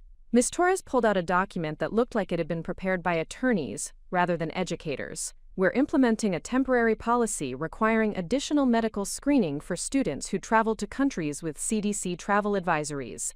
Sophia would need comprehensive infectious disease testing after each international trip before returning to class.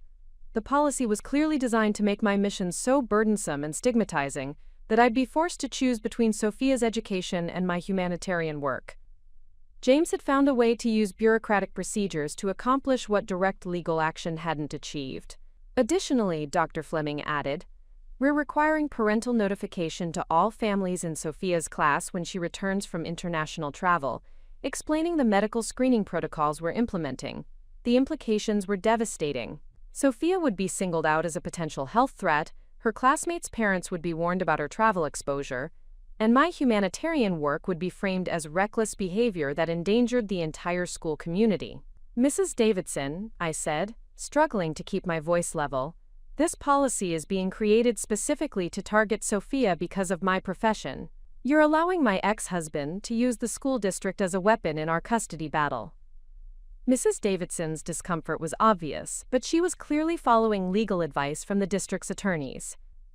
Dr. Martinez, the policy applies to all students with international travel exposure. It's not targeting Sophia specifically. But Sophia is currently the only student affected, and the policy was created immediately after receiving communication from my ex-husband's attorney. This is retaliation disguised as safety protocol. Ms. Torres's expression remained coldly professional. Dr. Martinez, if you disagree with district safety policies, you're welcome to pursue alternative educational arrangements for Sophia. The threat was clear: comply with stigmatizing medical protocols, or remove Sophia from the school she loved, where she'd thrived academically and socially. James had found a way to make my humanitarian work directly impact Sophia's daily life, in ways that couldn't be hidden or minimized. As I left the school that evening, I realized that Margaret Whitfield's new strategy was far more sophisticated than their previous arguments. Instead of claiming Sophia was psychologically harmed by my work, they were positioning me as someone whose professional activities created tangible risks to my daughter and the broader community. The campaign escalated over the next 2 days.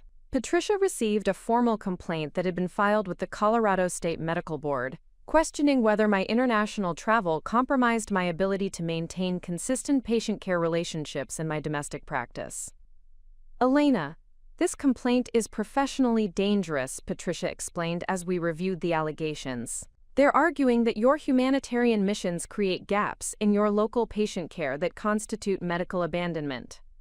The accusation was both false and damaging. I maintained coverage arrangements for all my local patients during missions, worked with qualified colleagues who provided seamless care continuity, and had never received patient complaints about availability or quality of care. Who filed the complaint? I asked, though I suspected I already knew. It's anonymous, but the language and specific details suggest someone with intimate knowledge of your practice schedule and personal arrangements. The medical board is required to investigate all complaints, regardless of their apparent motivation.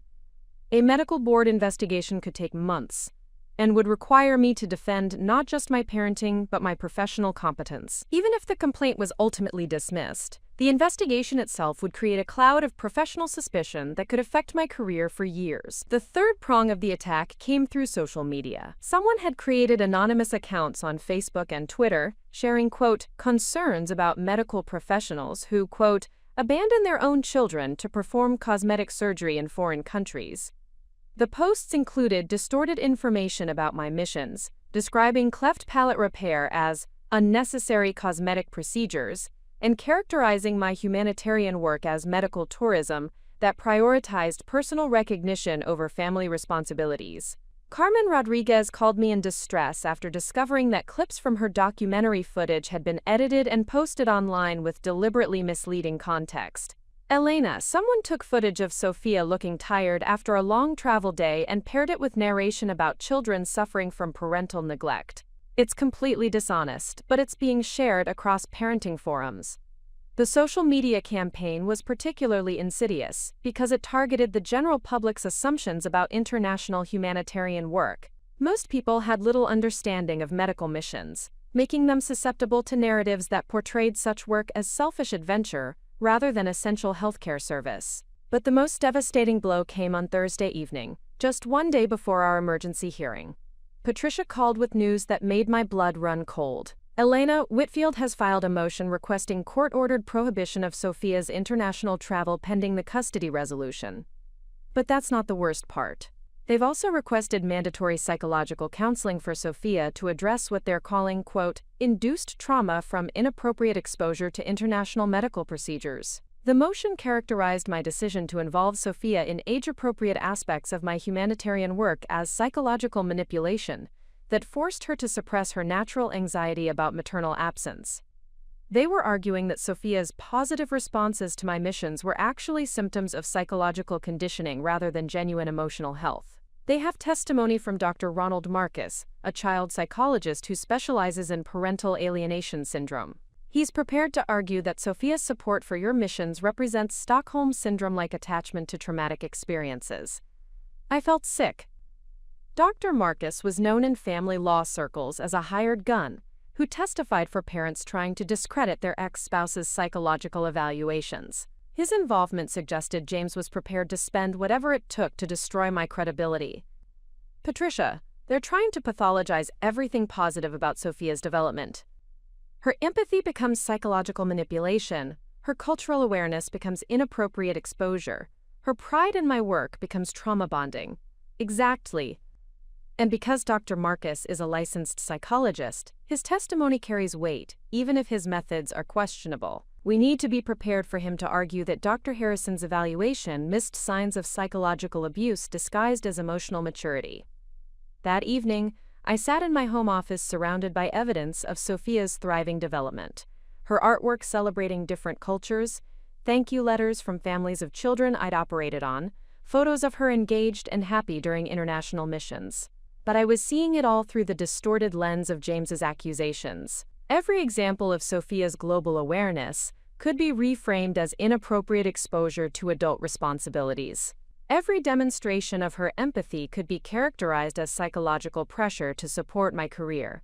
Every sign of her emotional maturity could be presented as premature loss of childhood innocence. Sophia found me there an hour later, her bedtime routine completed and her face bright with excitement about a school project she was working on. She was creating a presentation about different countries, featuring photos from my missions and information about cleft palate treatment around the world. Mommy, Mrs. Peterson says my project is the most creative she's ever seen. I'm teaching my class about how kids in other countries need different kinds of help than kids here. Looking at my daughter's enthusiastic face, I realized the fundamental cruelty of James's strategy. He was trying to convince a court that Sophia's greatest strengths, her empathy, cultural awareness, and understanding of service, were actually symptoms of psychological damage. Sweetheart, I said carefully, you know that some people don't understand why mommy travels for work, right? Yeah, but that's because they don't know about the kids who need surgery. Once they understand, they think it's good, like Mrs. Peterson does. Sophia's simple confidence reminded me of what we were really fighting for. James wanted to raise her in a world where comfort and conventionality mattered more than service and compassion. He was willing to pathologize her emotional intelligence to protect her from developing global consciousness. The opposition had emerged with coordinated attacks on my professional competence, my daughter's education, my public reputation, and my psychological fitness as a mother. They'd turned my humanitarian work from a source of recognition into a liability that threatened every aspect of our lives. But as I tucked Sophia into bed that night, listening to her prayers for children around the world who needed medical help, I realized that James had made a crucial miscalculation. He was attacking not just me, but the values I'd taught Sophia to cherish. And Sophia was old enough to understand the difference between people who helped others and people who tried to stop them from helping. Tomorrow's emergency hearing would determine whether James's coordinated assault could undo months of positive momentum. But regardless of the outcome, I knew that Sophia had learned lessons about service, sacrifice, and standing up for what's right that no court ruling could take away from her. The opposition had shown its full strength, but they'd also revealed their fundamental weakness. They were fighting against a mother and daughter who understood that love means helping others, not protecting yourself from the world's problems. The emergency hearing had been a disaster. Judge Foster's courtroom felt different this time, colder, more skeptical, as Margaret Whitfield methodically presented a 3-hour case, portraying me as a reckless mother who disguised child endangerment as humanitarian service. I sat beside Patricia, watching our carefully built momentum crumble under the weight of James's coordinated assault. Dr. Ronald Marcus had been particularly effective in his testimony, using his credentials as a child psychologist to systematically dismantle every positive aspect of Sophia's development that Dr. Harrison had celebrated. With clinical precision, he reframed Sophia's empathy as emotional parentification, her cultural awareness as inappropriate adult responsibility, and her pride in my work as trauma bonding disguised as maturity. Your Honor, Dr. Marcus had concluded with practiced authority, this child has been conditioned to suppress her natural anxiety about maternal abandonment by accepting responsibility for her mother's career choices. What appears to be emotional intelligence is actually a psychological defense mechanism that will cause significant damage in adolescence and adulthood. Judge Foster had listened to his testimony with the same neutral attention she'd given Dr. Harrison's evaluation, but I'd caught something troubling in her expression, a growing uncertainty about the conclusions she'd seemed ready to support just weeks earlier. The school district's testimony had been equally damaging. Dr. Fleming presented their new medical screening policies as reasonable safety measures, while carefully avoiding any mention of the timing that made clear they'd been created specifically to target Sophia. The district's legal representative had been even more effective, presenting their requirements as protecting other children from potential health risks rather than acknowledging their role in James's legal strategy. But the most devastating moment had come, when Margaret Whitfield introduced evidence I'd never seen coming. She'd obtained copies of my mission scheduling emails, showing dates when I'd extended trips by a few days to handle surgical complications or complete additional procedures. In Whitfield's presentation, these schedule changes became evidence of my quote, prioritizing foreign patients over parental commitments. Dr. Martinez consistently chooses to extend her time away from Sophia when convenient opportunities arise, Whitfield had argued. She treats her daughter's needs as flexible while treating strangers' medical requirements as absolute priorities. The fact that these schedule changes had occurred only when Sophia was staying with my mother, during school breaks and with advanced planning, was lost in Whitfield's narrative. She'd successfully reframed my dedication to completing surgical commitments as evidence of misplaced priorities. Judge Foster's ruling had been a gut punch. While she didn't grant James's request for immediate custody transfer, she'd imposed temporary restrictions that felt like judicial skepticism about everything Patricia and I had argued. Pending further evaluation, Dr. Martinez is prohibited from taking Sophia on any international travel. Additionally, the court is ordering comprehensive psychological evaluation of Sophia by an independent panel of 3 child psychologists, including assessment of any potential psychological pressure related to her mother's career choices. The gavel's sound had echoed in the courtroom like a death knell for everything I'd believed about my fitness as a mother. Walking out of the courthouse that afternoon, I'd felt like I was drowning in doubt about every parenting decision I'd made over the past 7 years. Now, sitting in my darkened living room at 2 a.m. 3 days later, I couldn't escape the questions that James's legal team had planted in my mind. Had I been so focused on helping other children that I'd failed to see signs of psychological stress in my own daughter? Was Sophia's mature understanding of my work actually a coping mechanism for abandonment anxiety I'd been too selfish to recognize? The medical board investigation had moved forward with bureaucratic efficiency that felt designed to maximize professional damage. I'd received a formal letter requiring me to respond to allegations that my international travel schedule compromised patient care continuity, violated professional standards for accessibility, and demonstrated poor judgment in balancing competing responsibilities. The questions they'd posed cut to the heart of my professional identity. How could I justify being unavailable to local patients while treating international cases?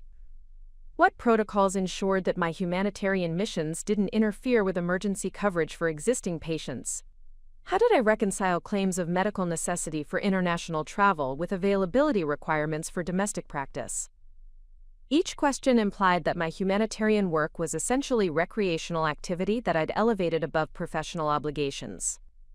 The medical board wasn't interested in the life-saving nature of cleft palate surgery for children with no other treatment options. They were focused on whether my absence from Colorado constituted abandonment of patients who'd come to depend on my availability. Even worse, the school district's medical screening requirements had turned Sophia's return to class into a weekly ordeal. Every Monday, she underwent blood tests, temperature monitoring, and health questionnaires that made her feel like a potential disease carrier rather than a student returning from educational experiences. Sophia had initially handled the medical screening with characteristic resilience, chatting with the school nurse about countries she'd visited and explaining why the tests weren't necessary. But by the third week, I'd noticed her enthusiasm dimming. She'd started asking why other kids didn't need the same tests, why parents at pickup looked at her differently, why her teacher seemed more formal during their interactions. "Mommy," she'd asked the previous evening while I helped her with homework, "am I sick from traveling with you?" The question had hit me like a physical blow. Sophia was beginning to internalize the message that her exposure to my humanitarian work was somehow contaminating or dangerous. The confident, globally aware child I'd raised was starting to doubt whether her experiences were positive or harmful. "Of course not, sweetheart. You're perfectly healthy, and traveling has taught you wonderful things about the world. Then why do I need special tests that other kids don't need? And why did Tommy's mom ask Mrs. Peterson if it was safe for me to be in class after I came back from Kenya?" I'd struggled to explain adult fears and prejudices to a 7-year-old who'd never thought of international travel as anything but normal and educational. How could I tell her that some people saw her exposure to different cultures as dangerous rather than enriching? How could I explain that her father was using her education against both of us? The social media campaign had continued relentlessly, with anonymous accounts sharing increasingly inflammatory content about medical professionals who abandon their children for ego gratification. Someone had discovered my speaking engagement at the Global Citizenship Education Conference and reframed it as evidence that I was exploiting my daughter's trauma for professional advancement.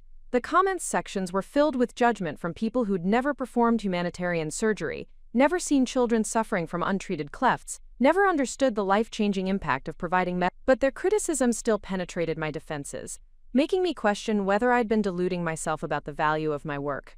"Maybe they're right," I whispered to my empty living room. "Maybe I have been prioritizing strangers over my own daughter. Maybe Sophia's maturity is just her way of coping with a mother who's never fully present." Quote, "The doubt was like poison, seeping into every memory of my humanitarian missions. Had I extended that trip to Guatemala because the children genuinely needed additional surgery, or because I enjoyed the professional satisfaction of complex cases? Had I involved Sophia in video calls with patients because it was educational for her, or because it made me feel better about my absences?" Every photo of Sophia smiling during international missions now seemed potentially staged. A little girl performing happiness to please a mother who might leave again if she expressed any negative feelings. Every expression of pride in my work could be reinterpreted as a child desperately trying to make sense of maternal abandonment, by finding meaning in the very thing that took her mother away. The worst part was that I could no longer trust my own perceptions. If Sophia had been psychologically damaged by my travel schedule, would I be able to recognize the signs? Or had my investment in believing that my work benefited her blinded me to evidence of harm? I pulled out my phone and scrolled through months of photos documenting our life together. Sophia at her school's science fair, explaining her project about water purification in developing countries.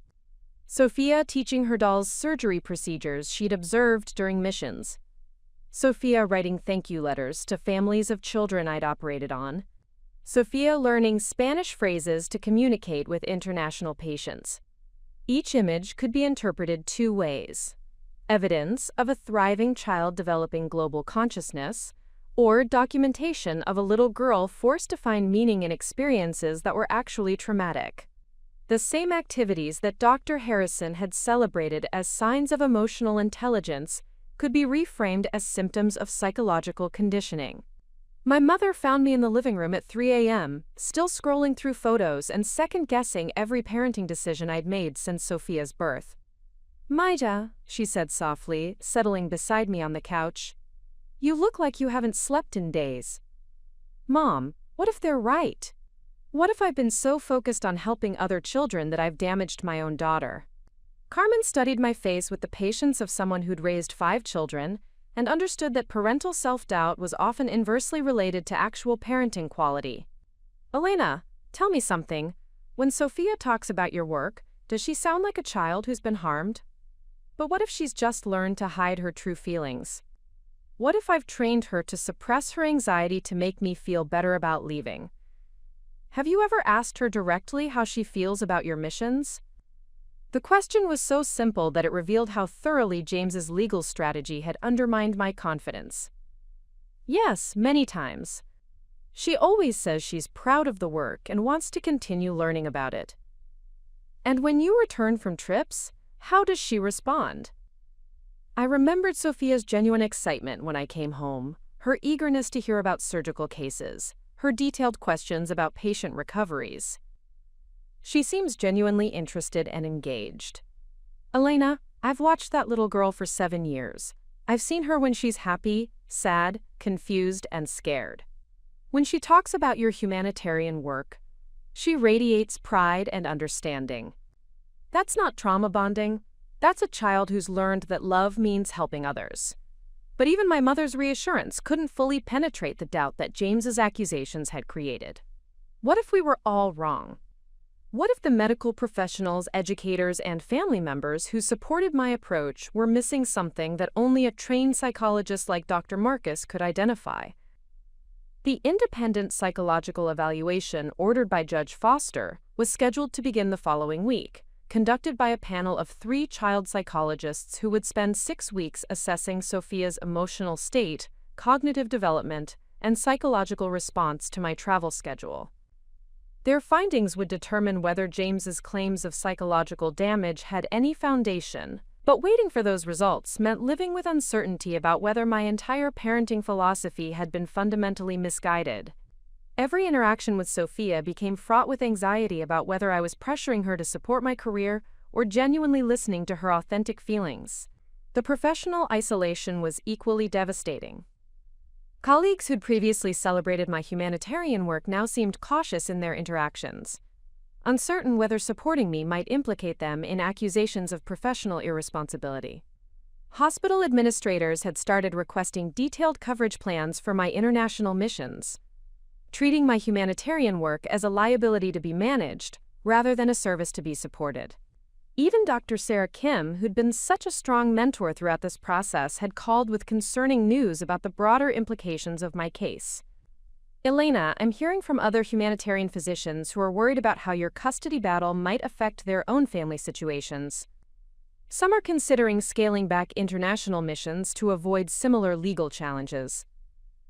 The possibility that my fight to protect my own humanitarian work might discourage other medical professionals from pursuing international service added another layer of pressure to an already overwhelming situation.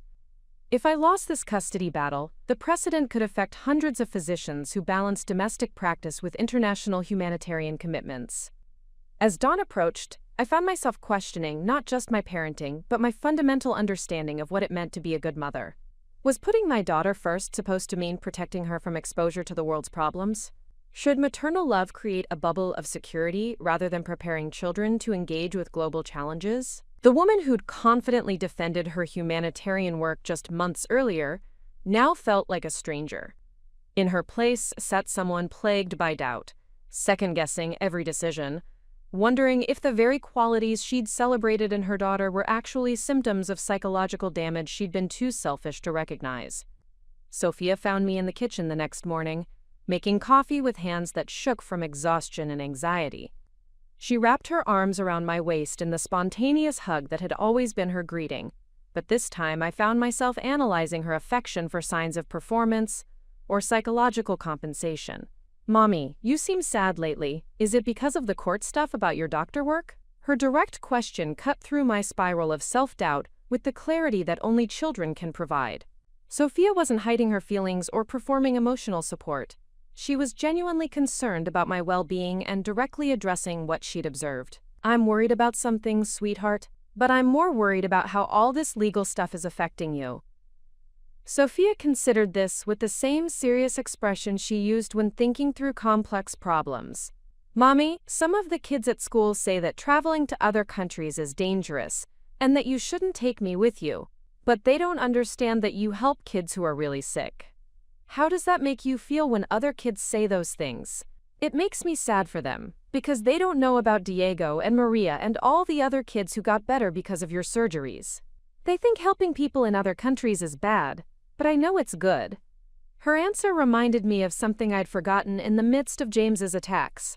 Sophia's understanding of my work wasn't the result of psychological conditioning.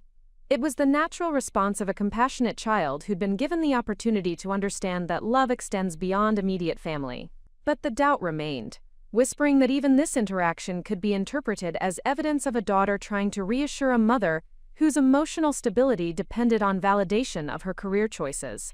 The next 6 weeks would determine whether my faith in Sophia's authentic development was justified, or whether I'd been deluding myself about the impact of my choices on the most important person in my life. Either way, the internal struggle had already extracted a devastating cost. I was no longer certain that the mother I'd tried to be was the mother Sophia actually needed. The call came at 6:30 a.m. on a Saturday morning when I was sitting in my kitchen, staring at a cup of coffee that had gone cold, while I spiraled through another sleepless night of self-doubt. The caller ID showed a number I didn't recognize, but the voice on the other end was one I'd never forget. Drive. Elizabeth Warren, the legendary pediatric surgeon who had pioneered international cleft palate missions 40 years ago, and whose work had inspired my own humanitarian path. Dr. Martinez, I hope I'm not calling too early. I've been following your custody case through the medical community, and I believe it's time we had a conversation. I nearly dropped the phone. Dr. Warren was a living legend in our field. The woman who had established the protocols for international pediatric surgery missions, founded 3 medical relief organizations, and trained a generation of surgeons in humanitarian medicine. She'd received every major award in our profession and had been featured on the cover of Time magazine as one of the world's most influential physicians. Dr. Warren, I'm honored that you called, but I'm not sure what I could possibly tell you that you don't already know. Her laugh was warm and knowing. Elena, may I call you Elena? I'm not calling to learn from you. I'm calling to share something that took me 30 years to understand. Would you be willing to meet for breakfast? I'm in Denver visiting my daughter, and I think my experience might provide some perspective on what you're facing. 2 hours later, I sat across from Dr. Warren at a quiet cafe in downtown Denver, feeling like a medical student again in the presence of someone whose work had literally shaped my career. At 72, she radiated the confidence of someone who had faced every challenge our profession could offer, and emerged with wisdom that only comes from decades of service to others. Elena, let me start by telling you about a conversation I had with my son David when he was 8 years old, about Sophia's age now. Dr. Warren's eyes held the warmth of someone who had lived through similar struggles and found meaning on the other side. David came home from school upset because his teacher had asked the class to write about their mother's jobs, and he didn't know how to explain that I traveled to fix children's faces in countries most of his classmates had never heard of. He was embarrassed by the complexity of my work and frustrated that he couldn't make his friends understand why I was gone so often. I leaned forward, recognizing the familiar challenge of helping children process their parents' humanitarian commitments. How did you handle that? I made the biggest mistake of my early parenting. I apologized to him. I told him I was sorry my work was complicated, sorry it made him feel different from other kids, sorry that loving other children sometimes meant being away from him. Dr. Warren's expression grew serious. That apology taught him that my humanitarian work was something to be ashamed of rather than celebrated. The parallel to my own recent self-doubt was uncomfortable and obvious. What happened?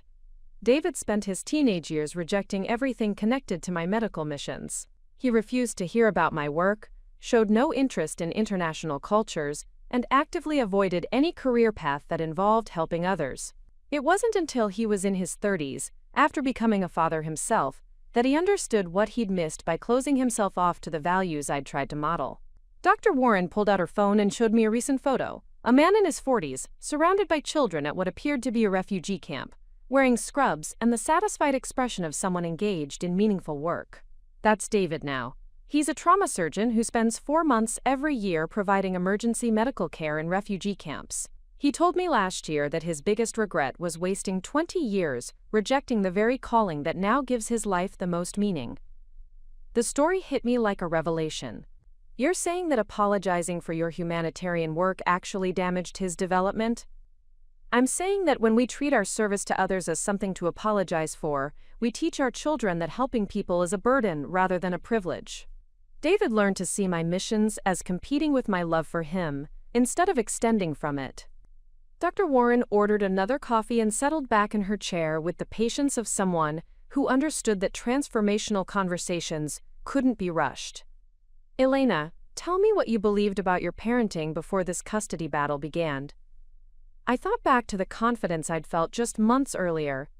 I believed that exposing Sophia to my humanitarian work was one of the greatest gifts I could give her. I thought I was raising a globally conscious, empathetic child who understood that privilege comes with responsibility. And what evidence did you have for that belief? The question forced me to remember all the indicators I'd been trained to ignore by James's legal assault. Sophia's advanced empathy scores, her cultural curiosity, her genuine relationships with children from my missions, her pride in the work, her desire to help organize humanitarian projects at school. All of which remain true today, correct? Yes, but Dr. Marcus argues that those behaviors could indicate psychological conditioning rather than authentic development. Dr. Warren's expression hardened. Elena, let me tell you about Dr. Ronald Marcus. 30 years ago, he testified in a custody case involving a colleague of mine, Dr. Jennifer Walsh, who was doing relief work in Somalia. Marcus argued that her dedication to international medicine indicated narcissistic personality disorder and inability to prioritize her children's needs. I felt a chill of recognition. What happened to Dr. Walsh? She lost primary custody of her 2 daughters, who were placed with their father, a man who believed that women's careers should never extend beyond what was convenient for their families. Both girls were forbidden from having any contact with their mother's humanitarian work. Dr. Warren's voice carried the weight of witnessing preventable tragedy. Those girls are adults now. One has struggled with depression and substance abuse for years, feeling disconnected from any sense of purpose beyond personal comfort. The other moved to Europe specifically to distance herself from her father's narrow worldview, and has spent the last decade trying to recover the global perspective she was denied during adolescence. The implications were devastating. They were damaged by being protected from their mother's humanitarian work. They were damaged by being taught that service to others was pathological, that loving beyond your immediate family was unhealthy, that engaging with the world's problems was someone else's responsibility. Dr. Warren leaned forward intently. Elena, what James is trying to do to Sophia isn't protection, it's amputation of her capacity for global citizenship.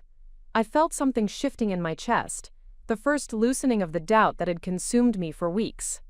But how do I know the difference between authentic development and psychological conditioning?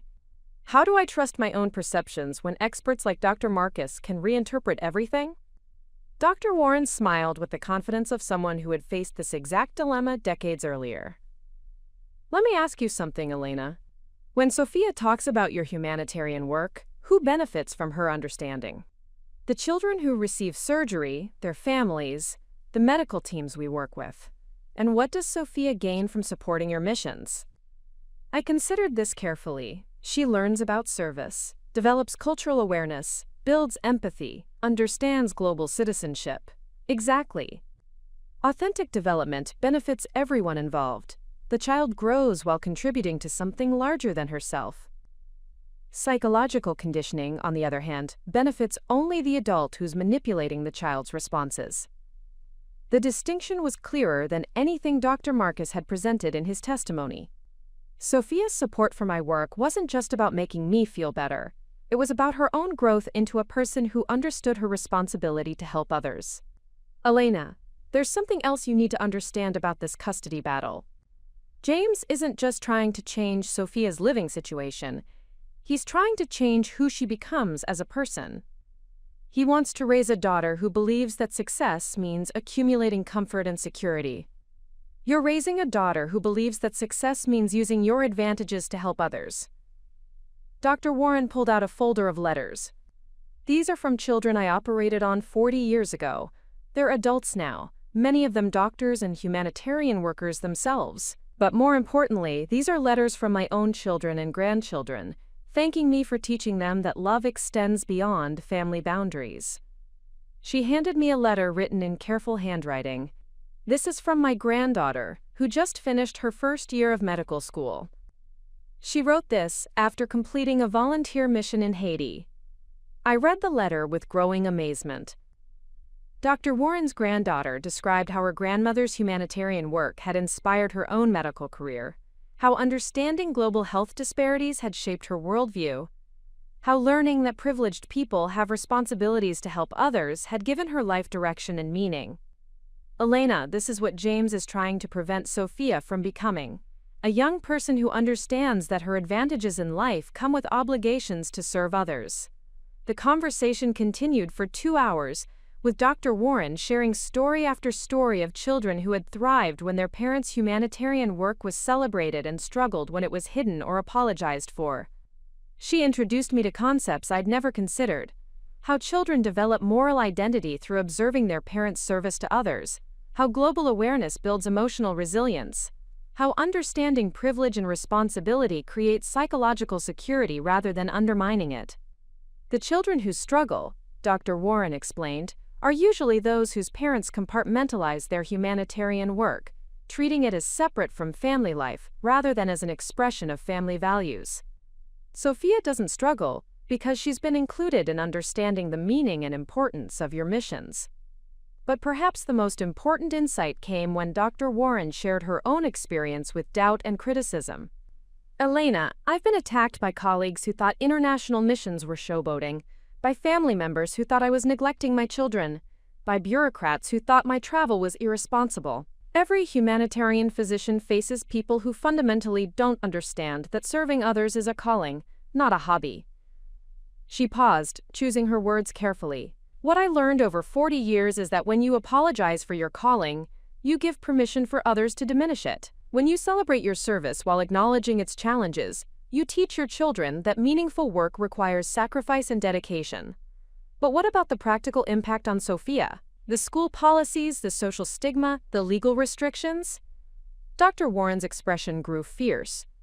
Elena, do you know what message those school policies send to Sophia? They tell her that understanding other cultures is dangerous, that being exposed to global perspectives makes her a threat to other children, that her mother's life-saving work is somehow contaminating. The full implications hit me like a physical blow. The school district wasn't just implementing medical screening. They were teaching Sophia that her global awareness was something to be ashamed of. Those policies are designed to make Sophia choose between fitting in with her classmates and supporting her mother's humanitarian work. They're forcing her to see her greatest strengths as social liabilities. Dr. Warren pulled out her phone and showed me another photo. This one from a medical conference where she was receiving a Lifetime Achievement Award, surrounded by her children and grandchildren, all beaming with pride. Elena, this photo was taken 5 years ago when I received the Global Health Leadership Award. Do you see any signs of psychological damage in my family? Any indication that my humanitarian work harmed my children's development? The photo showed a family radiating confidence, pride, and mutual affection. Her children and grandchildren clearly understood that Dr. Warren's work was something to celebrate, not endure. The difference, Dr. Warren continued, is that I learned to stop apologizing for serving others and started celebrating the privilege of being able to make a difference. My children learned that their temporary sacrifices enabled permanent healing for other children. As our breakfast meeting concluded, Dr. Warren handed me a business card with her personal contact information. Elena, I want you to call me anytime you need to remember why this fight is worth having. But more importantly, I want to make you an offer. What kind of offer? Next month, I'm leading a surgical mission to the Philippines with a team of 12 international surgeons. I want Sophia to accompany us, not just as your daughter, but as my guest and special assistant. I want to show the medical community and the legal system what it looks like when a child is genuinely thriving in an international humanitarian environment. The invitation was extraordinary. Drive. Warren's missions were legendary in our field, and being invited to participate was considered one of the highest honors in humanitarian medicine. Dr. Warren, Sophia can't travel internationally right now. Judge Foster prohibited it pending the psychological evaluation. Elena? That prohibition was based on James's unsubstantiated claims about psychological harm. If 3 independent child psychologists find no evidence of damage, which they won't, that restriction becomes legally untenable. She leaned forward with the intensity of someone who had spent decades fighting for what she believed in. But more importantly, I want to give Sophia an experience that will demonstrate beyond any doubt that her exposure to humanitarian work is beneficial rather than harmful. I want her to see the full scope of what medical missions accomplish and understand that she's been part of something extraordinary. Dr. Warren stood to leave, but turned back with one final piece of advice. Elena, remember that this custody battle isn't really about Sophia's welfare. It's about 2 completely different visions of what childhood should prepare her for. James wants to raise a child who believes the world's problems are someone else's responsibility. You're raising a child who believes that helping others is everyone's privilege and obligation. She paused at the cafe door. The question isn't whether your humanitarian work has affected Sophia. Of course it has. The question is whether those effects prepare her to be the kind of adult the world desperately needs, or the kind of adult who builds walls around her own comfort. As I watched Dr. Warren leave, I felt something I hadn't experienced in weeks. Clarity about what I was fighting for and why it mattered. Sophia's development hadn't been damaged by exposure to my humanitarian work. It had been enhanced by understanding that love extends beyond immediate family, that privilege comes with responsibility, and that using your skills to help others is one of the highest expressions of human potential.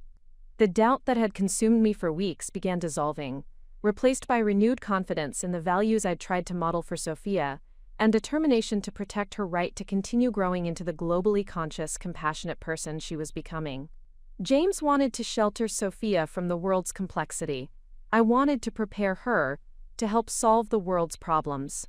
The custody battle would determine which vision of childhood and which vision of love would shape my daughter's future.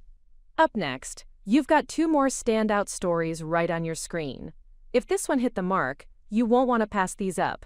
Just click and check them out. And don't forget to subscribe and turn on the notification bell so you don't miss any upload from us.